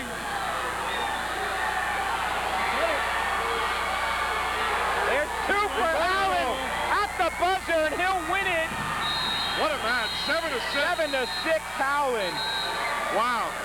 Howland with a, just before the clock ran out with a reversal. Unbelievable victory for Demetrio Howland. At the buzzer, a 2-point reversal. Right now, Verderosa just before the buzzer. Demetrio Howland, Tom North. Our district champ, 152. 7-6 over Joe Leonard. That'll make our team score Award ceremony a for 145. Third place finisher from 5.5-point lead. Bob Kittredge. Pinelands has won it. Runner-up from top of the East, Roger Mazzella. And a district North has champ, one America's top wrestler North, left. Marcus Rehab. Possibility of picking up how many? Pinelands has 2 left. How many can North pick up? How many can they pick up, George, at heavyweight? They could pick up 6, so they still can win it. Still have an outside shot. Pinelands would have to lose 2, and North win and pick up 6, and they win it. It'll all come down heavyweight. Maybe, depending on how Chris DeFrancia does right here at 160 pounds. 145-pound place All right, we're winners, ready to Marcus go. Friedhammer, Roger Mazzella, and Bob Kittredge. 160. 160 pounds from Pinelands. Chris DeFrancia, There you see him in the upper junior, left-hand corner. 18-1. Pinelands, Chris DeFrancia. And for Lakewood, Mike Birdsall, senior, 18-2. Once again, it's great to see Lakewood wrestlers in the finals. All right, they've had 3, and of course have their first winner in a while. So that was Uriah one of the James. more exciting matches we just saw. Yes, it was. 2 quick takedowns, reversals right near the end of that period. And Demetrio Howland picking up victory for North. That one reversal right near the end of the second period when Leonard seemed to relax. Right. Howland hit it with 6 seconds to go. Right, he picked up 4 points there with reversals at the end of the second and third period. Got to wrestle for the full 2 minutes. Francia with a headlock. Trying to end this quick. He caught Birdsall right here.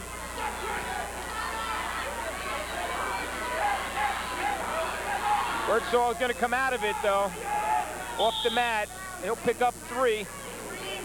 That'll make it 5-0 to Francia. Francia showing if I could talk, what I'd try to say was, Francia showing a lot of mat sense there. He knew he was losing the headlock, and he knew where he was on the mat. Allowed it to be taken out of bounds. Start fresh. Francia with the crab ride in there. Trying to throw the half off the crab ride. Francia a little bit high. Once again, the Pinelands boys showing us their leg wrestling ability. We had to put Ed on IR. Right, a little problem Ed had with a my little shoulder. separated shoulder recently, and Right. began to give him some pain after the long tournament yesterday, and then today he's sitting at the table all night. Should have my brace on. I'll give you one of mine. Yeah, I know. Bob's got a few of them. Ed's got to quit that toss and batting practice. Right. Fortunately, it was my left shoulder there, so I could still throw a few to my son. Francia in trouble here. Birdsall looking for the reversal. Still to Francia, though. Scooting the hips nicely. No. Good job. Francia held on. Francia blocking the step over real nice with that free leg. You're watching District 24 Wrestling at Times of Our East. If you joined us late, I'm Ken Turp. With me, Ed Sarluca and Bob Tormollan bringing the action. And our co-directors tonight, we have Jeff Simons and Chris Urania, I believe, directing. Mary Jen Beach on camera, Mike Philbin, and Marge Somling Smith. Pinelands has pulled into the lead here in the final round. Toms River North and Pinelands going at it all weekend. Chris DeFrancia from Pinelands having the opportunity to wrap up the tournament for him with a win here. This would be Pinelands' first ever district championship. They can hold on to the lead. I believe I read that in the paper. They haven't won it yet. DeFrancia trying to get his hits over. Got Birdsall in trouble. 2 for the reversal. 7-0 DeFrancia. 1:10 left in this second period. Conover Gaskin taking a good look.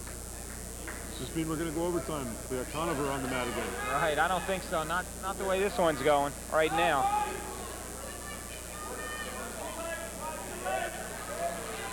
"50 seconds left, second period. Potentially dangerous hold.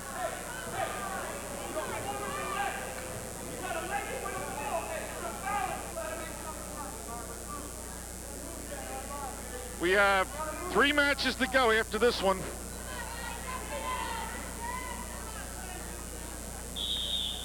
We'll have the most outstanding wrestler on the post-match show. That's voted by the coaches. It's going to be a tough choice this year.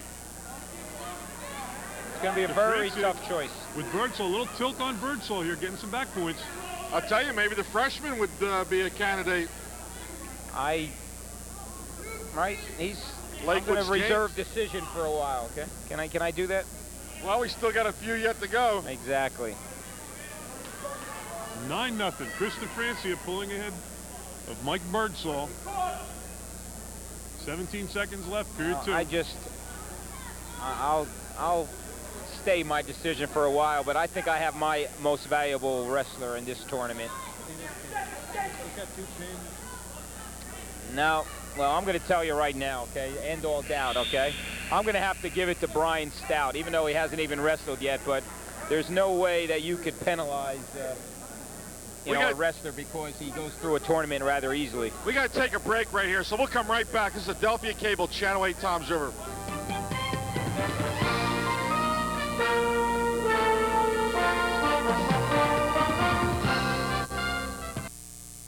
We're back, 160 pounds, third period. Chris DeFrancia just gets another takedown. That's 11. As I was saying, sometimes a wrestler who's so overwhelming goes through a tournament rather easily and gets overlooked for the most valuable wrestler. Sometimes it penalizes him.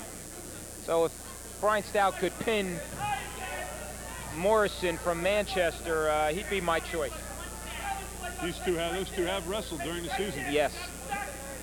Stout has already defeated Morrison. I think it was a pin in 52 seconds.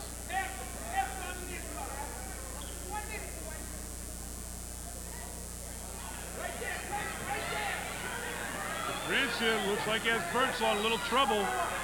There it is, more back points.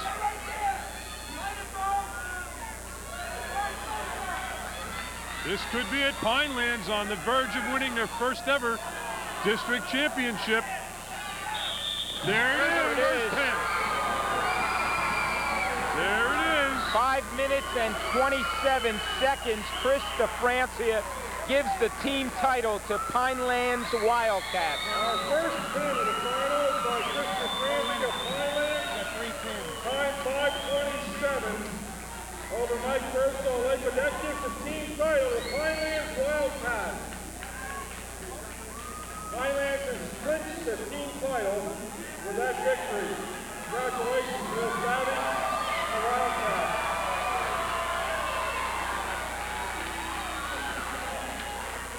Now the awards for 152 pounds. The third place finisher from Pinelands Regional wins their first District 24 runner-up Joe Leonard of Central Regional District Championship. 3 winners for 152, Demetrio Howland from Toms River North, Joe Leonard, runner-up, and Ryan Concord from Monsignor Donovan. 152-pound medal winners, moving along. 171. There you see them in the upper left-hand corner there.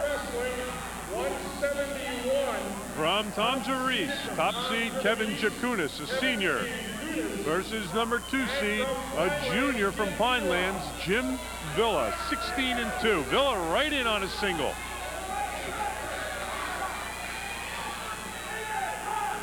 We've seen both boys wrestle this year. Right, Jim Villa, Both aggressive. 16-2. Jankunis 13-4-1 for the Raiders.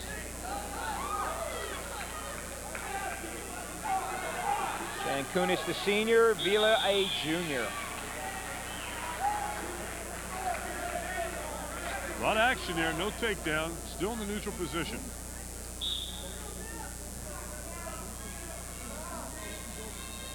Duck under.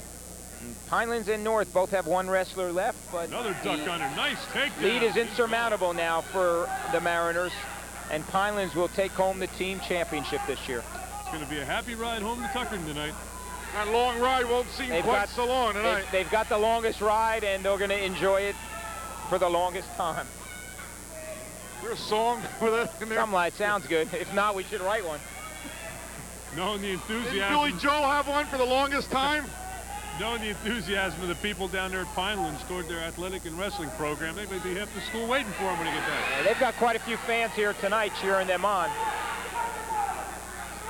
Well, we'll get Bill Savage on our post-match show and get his thoughts on his first title over here. Still neutral.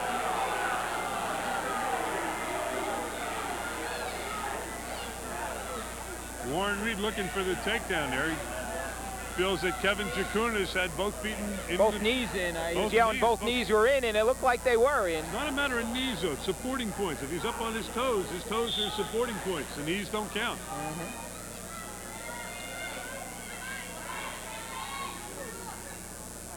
Bob is wearing a striped undershirt tonight. That's right. That's right. I changed before I came tonight. So he is part referee. Now, I understand that point. Team score right now, Ken.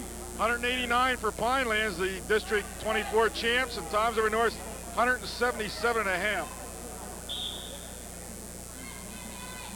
Current team score right now, the Pinelands district champ of 189. Concord North has 177.5 points. Is Villa wearing purple shoes out there? Am I? Yeah, they're purple. I've never seen purple wrestling shoes. Asics gel. There's the District 24 winning coach, succeeding Brick Memorial's Tony Caravella. Bill Savage. Trying to get Vila through to a district champion. Yeah, that's the furthest thing from Vila's mind right now. He wants to win his own championship right here. Vila was on our Channel 8 All-Star Football show this year, quite a running back, and he's only a junior.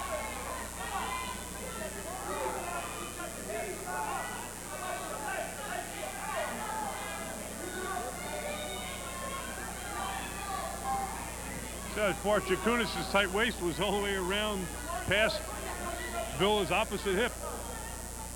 Showing good control.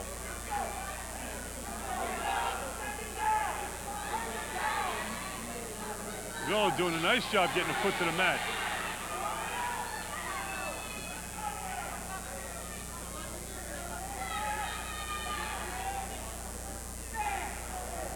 Warming up, 89-pounder Brian Stout from Southern Regional. Our best hope to win a state championship this year.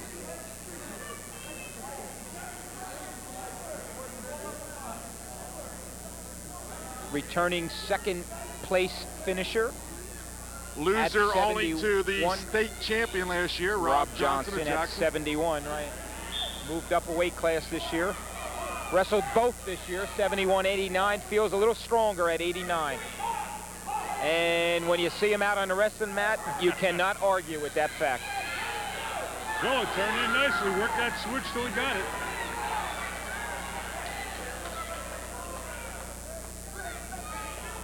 Four to 1 Villa. Second period, 50 seconds left. Villa riding a little high here.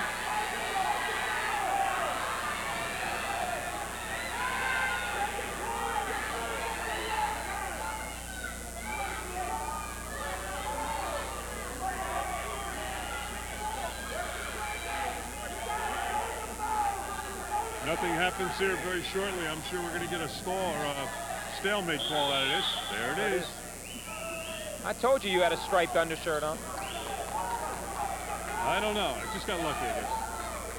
The officials look for a lot of action, and they don't want to, especially in the finals, they don't want to see the advantage taken away from one boy just because, you know, leg wrestlers slows down the pace a little.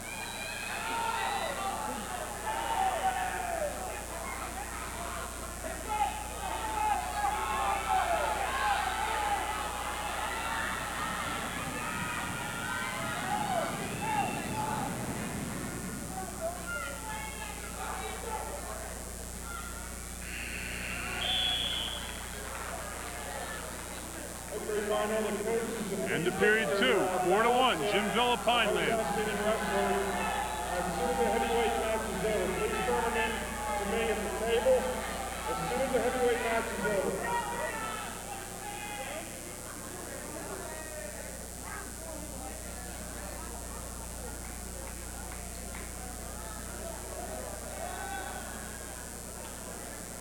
That's Villa. Looks like he hurt his left knee. He's had to take some breathers throughout the tournament. That knee may be bothering him. He was hurt this year, right? Yes. He had to take a break during the semifinals today. Now we got one more period to go in this match. On deck in the 189, you had mentioned Brian Stout, his opponent Brian Morrison of Manchester. And then our heavyweights, Jeff Bell and Bryant Cleggan. Cleggan of Lakewood, Bell of North. Joe Princiati, top-seeded heavyweight from Pinelands, lost today in the semifinals. Villa ready to go.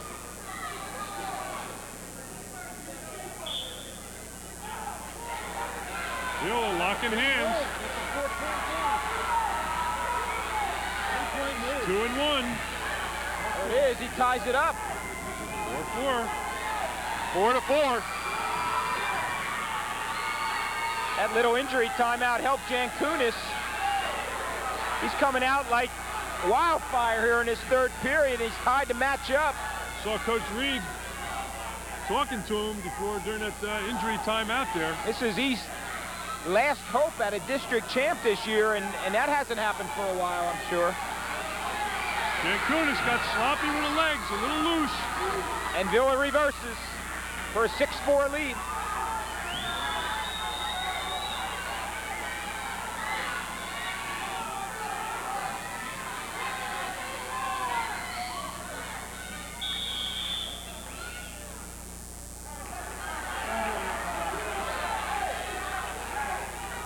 .64, 1 minute, 4 seconds to go.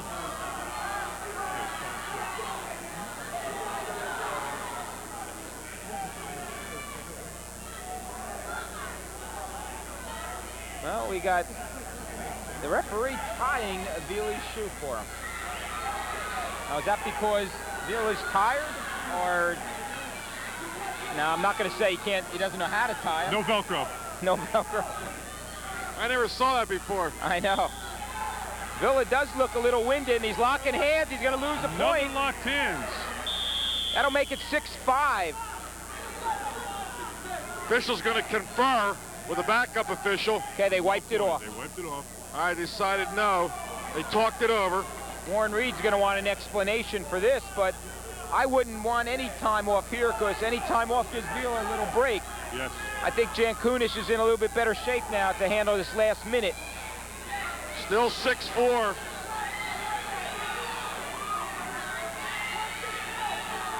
You remember the semifinal this afternoon, guys. Villa was in a similar situation. There's a stall for Villa, and then turned around and pinned Kevin James from Toms River South. He was in a very similar situation, very close match, and then all of a sudden, at 5'10", he puts James on his back and pins him. So he's got something left. That's the point I'm making. He's a well put together lad, I'll tell you. Go a little high, allowed Jankunis to turn in. There's the escape, 6-5. That point they wiped off looms mighty large right now. Ellis stepping up, trying to step over. Still 25 neutral. seconds. 20 seconds. Still 6. neutral. 17 seconds. 6-5 Villa. Villa's been warned for stalling already.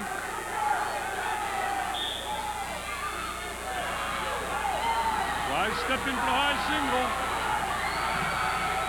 Cancun is trying to go behind for the 2, which will give him the victory.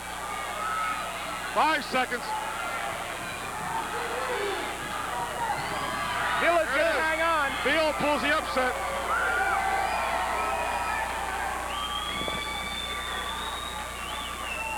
Our winner, 171, Jim Villa, Pinelands, upset South City 72 to Calgary 6-5. Now the awards for 160. Jim Villa. Southern Regional. Like he just had enough gas to get through that. Runner-up from Lakewood, Mike Burns. Nice effort by Kevin Jankunas for the Raiders, but comes up 1 point short. 160-pound medal winners, Bob. Chris DeFrancia, who some people feel as the leading candidate for the most valuable wrestler. I did hear that. Mike Birdsall, runner-up. And Harold Myers from Southern Regional, the 3rd place finisher. As Warren Reed still is speaking with the referees about that last match there.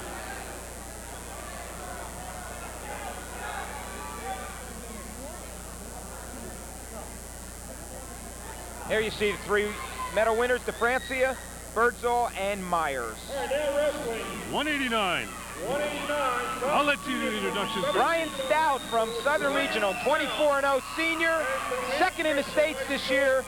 Brian Morrison. District returning winner against Brian Morrison from Manchester, 21-3 senior.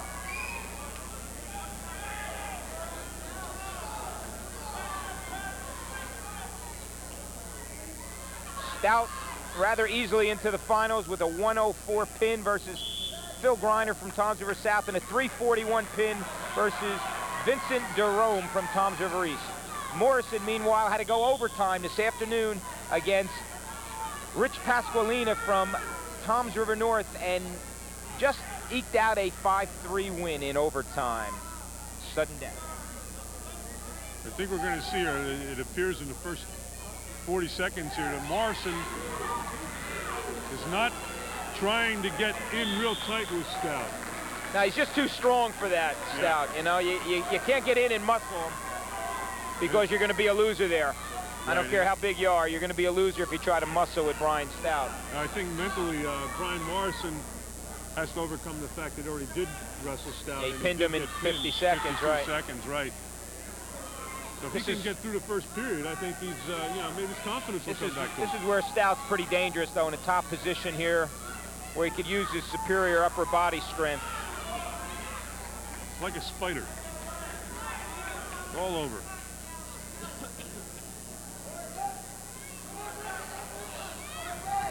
Stout sporting a rather severe black eye in the left eye this week. Not sure how he got that. I'm sure somewhere on a wrestling mat.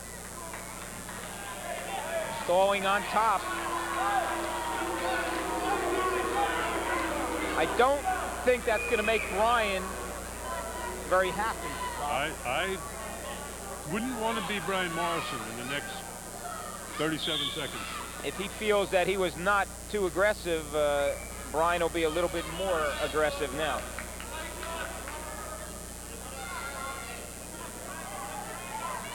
Working that arm. There we go with the tilts.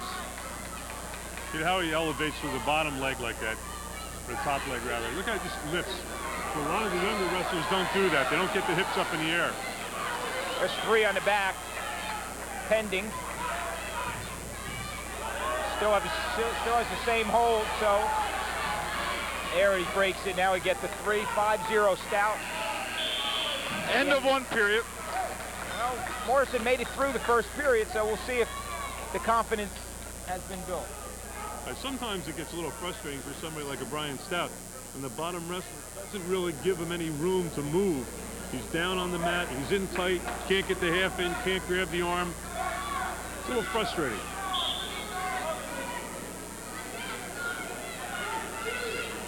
Brian split his career, 2 years at Lacey and 2 years at Southern Regional. His brother, older brother, was a Lacey graduate, good wrestler. John Stout. Yes. Brian Stout starting up high, working down to an ankle pick that time.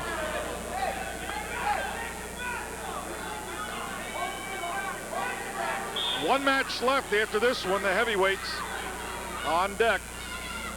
Morrison with a nice aggressive shot at a takedown, countered nicely by Stout. There's a bar on the wrist. Here we go. This could be all over.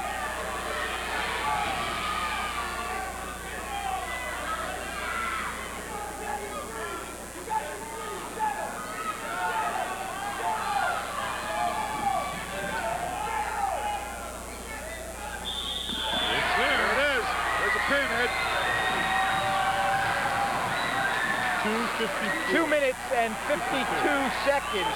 2 minutes and 52 seconds. Brian Stout.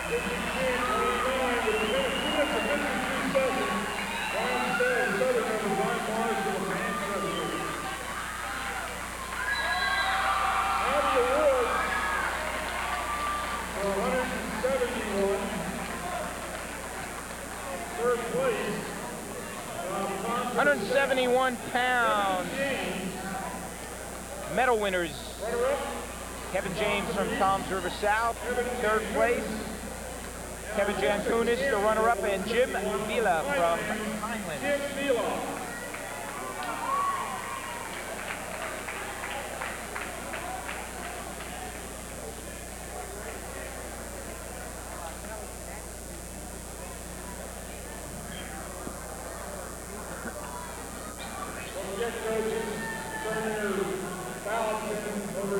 There you see the 3 place winners.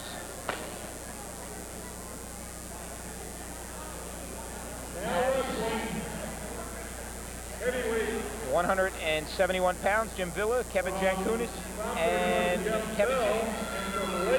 So we're getting ready to start heavyweight here.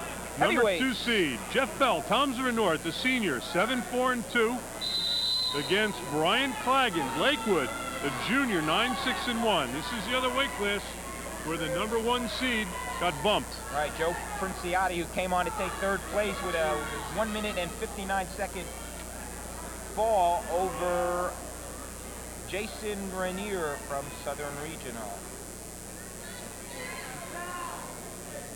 This is a part of the match that upsets me in these tournaments. We've had good wrestling all through, the heavyweights coming, everybody gets up and leaves. A lot of people leaving, but some people hanging on for the heavyweight match, and then we have the award ceremony. These heavyweights work as hard or harder than anybody else in the wrestling room.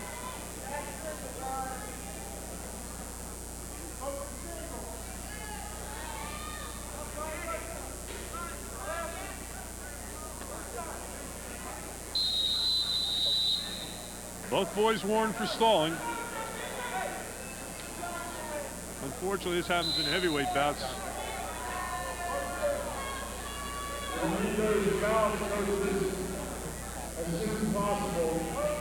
That Bell looks like he's trying to set up a throw. He's got that.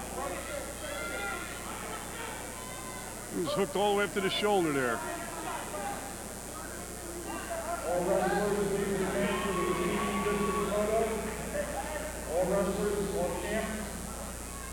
Both boys looking for that big throw. Bell and Clagon.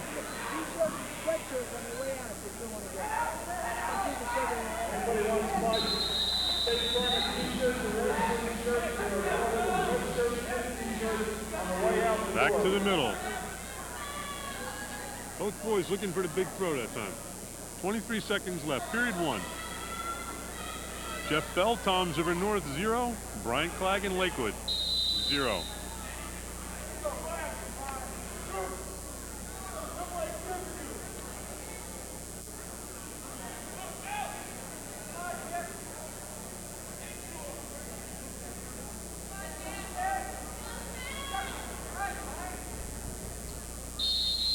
Both wrestlers stalling. Good Point, call point. there. Second stall, each get a point. We have 2 seconds left, first period. Decision over Joe Princiati from Pinelands in the semifinals, and against David Steidman from Manchester. He pinned him in 101. So I think if I remember, I did a lot of those points that he scored against Princiati coming in the third period, too. Yes. He was very aggressive in the third period.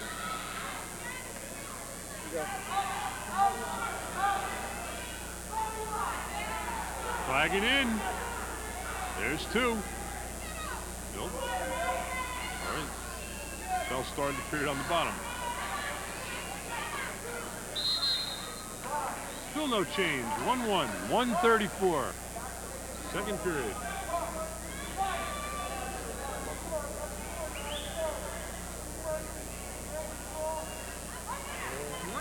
34 seconds left in this second period.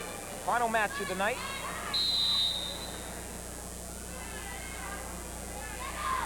Bell working back for hand control, trying to come out on Brian Clagan. Lakewood looking for their second victory on the night.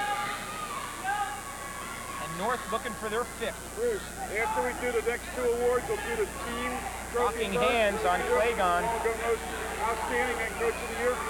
That'll give Bell a point.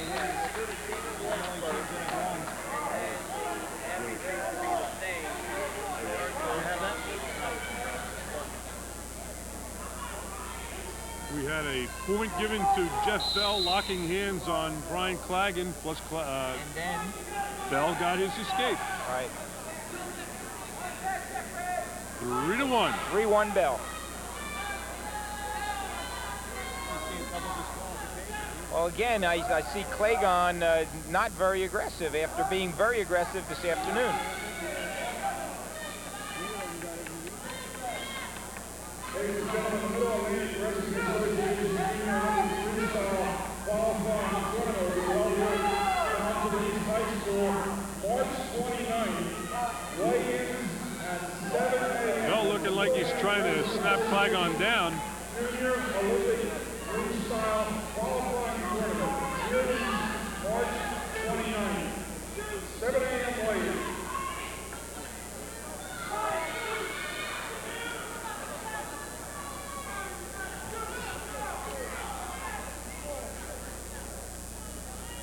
Seven seconds left. Second period.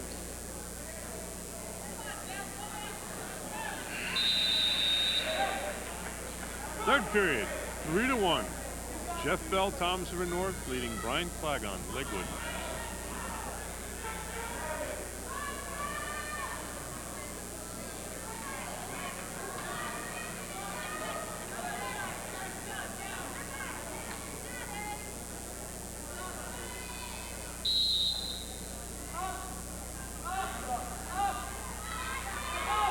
Jeff Bell starting on top here. Clagon's got to get off the bottom. Got to get some points.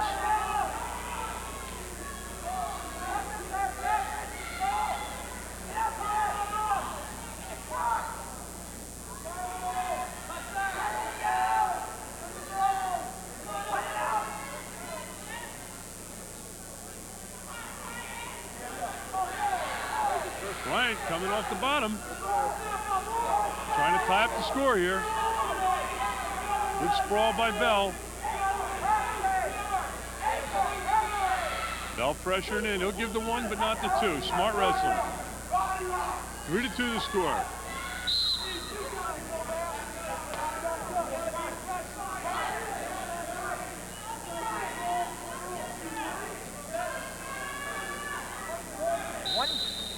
.12 left in this third period. 3-2 Bell.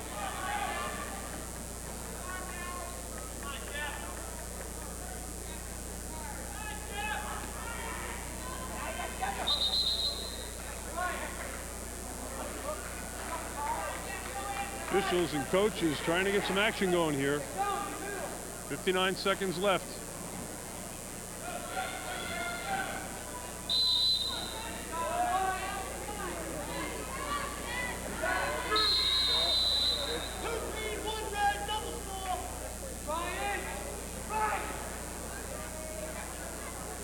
We just had a double stall called but it was a 2-point. Two for Bell and one for Clagan. Means one more. 5-3. One more and he's disqualified. Right. 2 takedown for Bell. I'll give him a 7-3.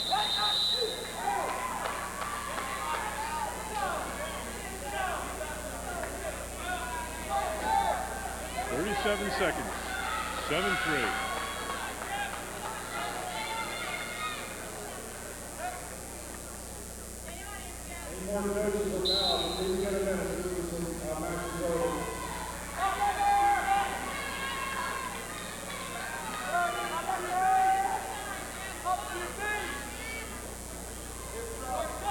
Clagan's got to move on the bottom. Here it comes. Sit tuck roll. Clagan giving his last 16 seconds here. Jeff Bell looks like he's going to give the Mariners their 5th district champion. Nice showing by the Very Mariners. nice. 5 of the 6. That final team score, George, to it. 7-3, Jeff Bell becomes the Mariners. And that final team score, a little bit closer for the Mariners, but not quite enough.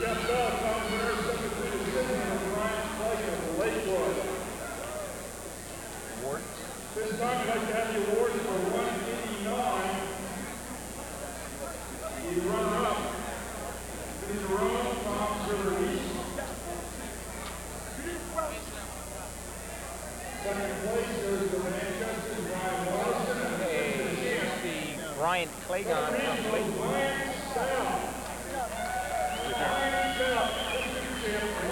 Okay, we've got the 89-pound medal winners, Bob, Brian Morrison, the runner-up, Brian Stout, first place winner, and Vincent Derome from Tom's River East. There they are, the 89-pound medal winners. And then we'll have the heavyweights immediately following. Brian Stout standing there hoping that next week he'll be on top of the region, and the year after, next week after that, maybe the States.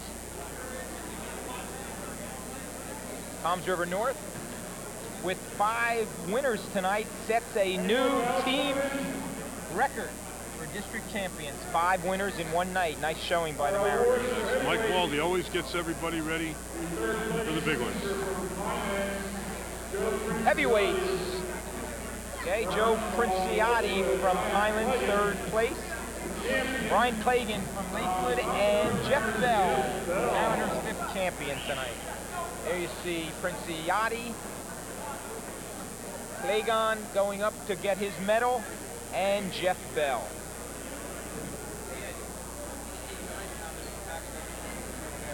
Okay, 3rd place 89-pounder, okay.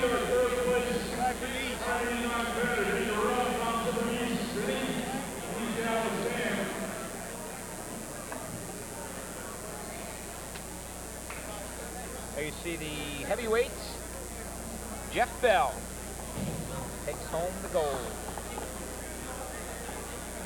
Pretty tight, most valuable wrestler, Ken, huh? But it looks like our man Brian Stout's going to win it, huh? Looks like it. And our coach of the year is going to be Billy Savage. We'll try to get both of them on our post-game show. And of course, our district champions are the Pineland Regional Wildcats.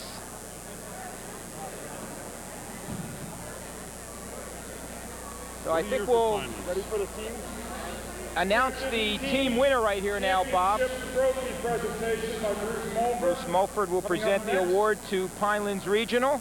And that will go to Bill Savage of Pinelands Regional High School on behalf of his Wildcats. Tremendous job by Pinelands tonight.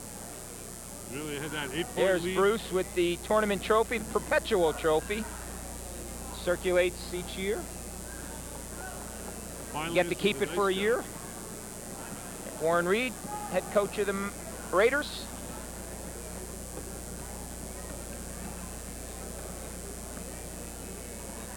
Okay, one more time. One more time Let's try it. for the team trophy. A team presentation, Coach Savage from Pinelands. Probably in the interview and room. Pinelands Wildcats. There's the Pinelands Wildcats. There they are. Congratulations to all the Wildcats of Pinelands Regional. District 24 team champions. 193 to 181.5 over the Toms River North Mariners. Greater award goes to the outstanding wrestler, So right? 8-point lead going into the finals. Are you going to Wound present up it winning to by us? 12.5. We'll do the coach first. Okay, Coach of the Year now will be awarded. Now it's time for the You see coach the Pineland Wildcats.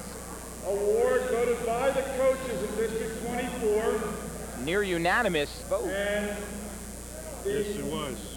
kind of ran away with the voting. Coach Bill Savage of Pinelands. Coach of the Year, Bill Savage. Of Toms River North. There he is, Bill Savage, our District 24 Coach of the Year. There he is. And I'm sure Bill will have a few words to say to us later on. Be a happy ride home tonight. And now for our most... The Dr. Schrader Award to the District 24 Most Outstanding Wrestler, again voted by the coaches. And the winner is Brian Stout of Southern Regional. The runner-up was Demir James, the freshman from Lakewood.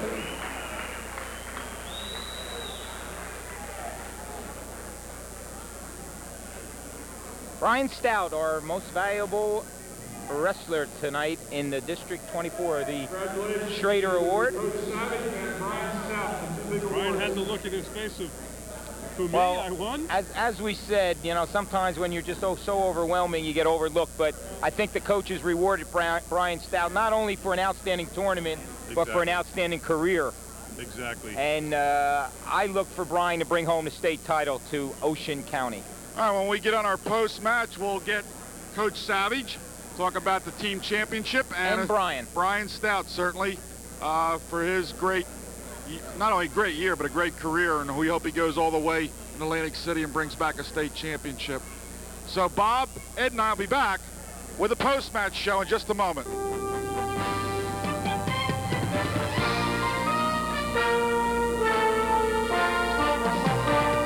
Where we have the captain of the Wildcats, Rodney Jackson. Rod, big win tonight for the Wildcats. I know big win for you, first of all, but a even bigger win for the Wildcats. First district title.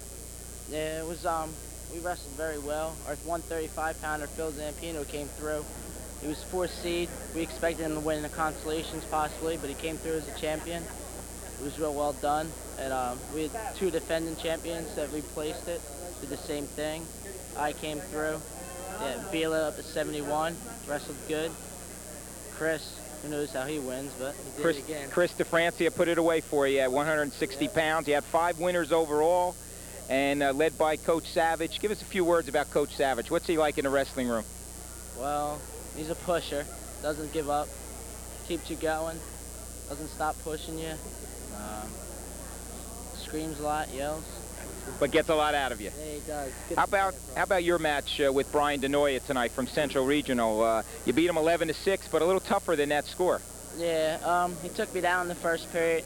I realized I better start wrestling because I didn't wrestle the first 2 matches either. I did a little sloppy wrestling. So I just came back and started wrestling strong and wound up beating him.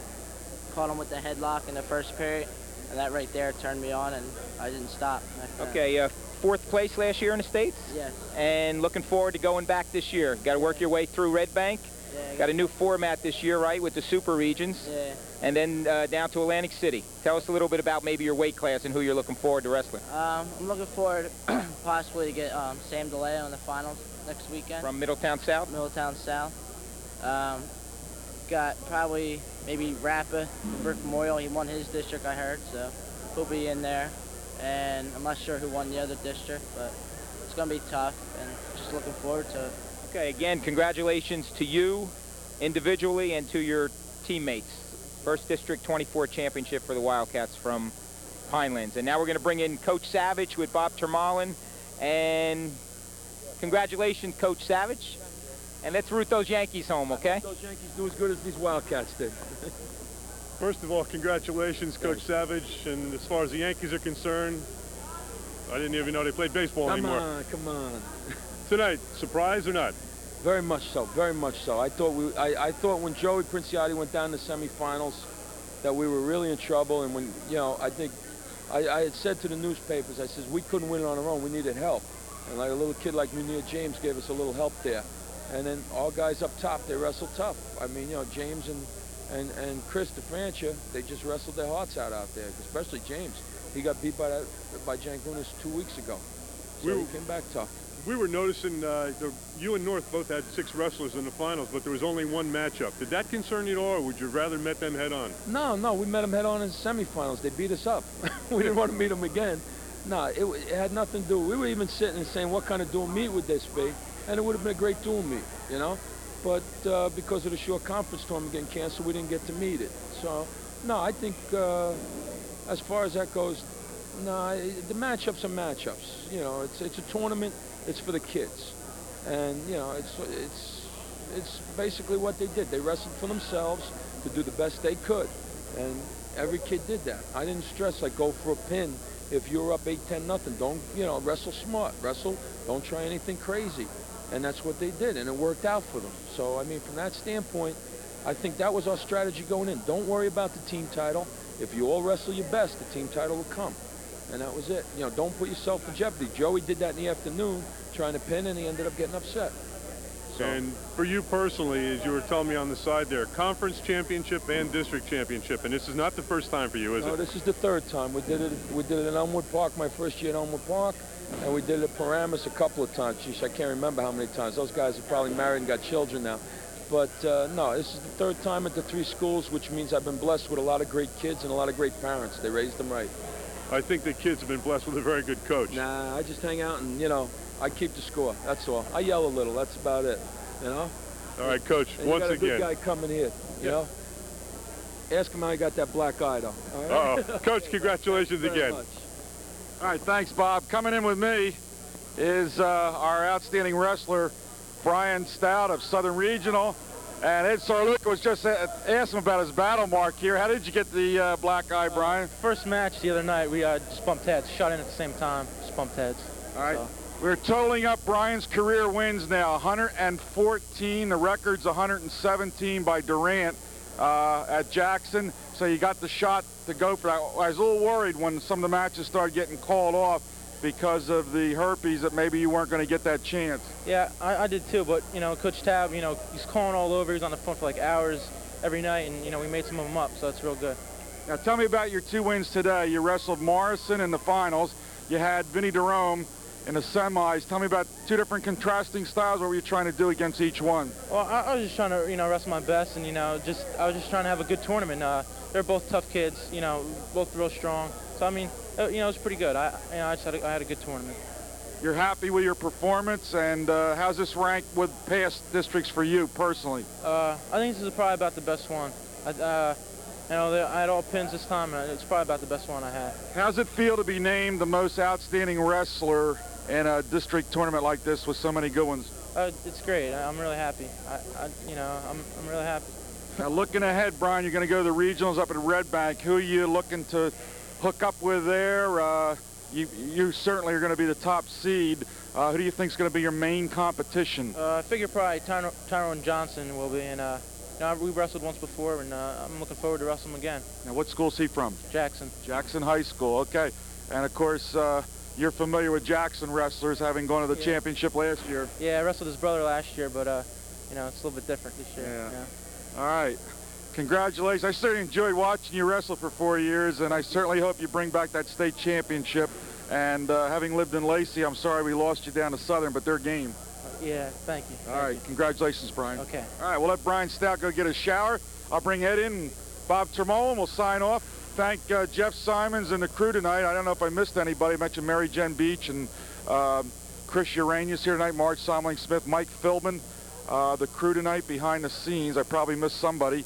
And we certainly enjoyed getting back into wrestling after that layoff, Ed, that we missed that short tournament. I think we came back in grand style with a big win by Pinelands tonight. You know, a lot of people are going to look at it and say that Brick Memorial wasn't here, so it might be a tainted championship, but not so. I think Pinelands would have given Brick Memorial a pretty run for their money here and might have walked away with the championship even if they were here. So big win for the Wildcats. And our former coach at Monsignor Donovan and Admiral Farragut, Bob Tormollan, certainly enjoyed working with you this year, and you did a nice job for us. I thank you and look forward to seeing you next year. Thank you. My pleasure.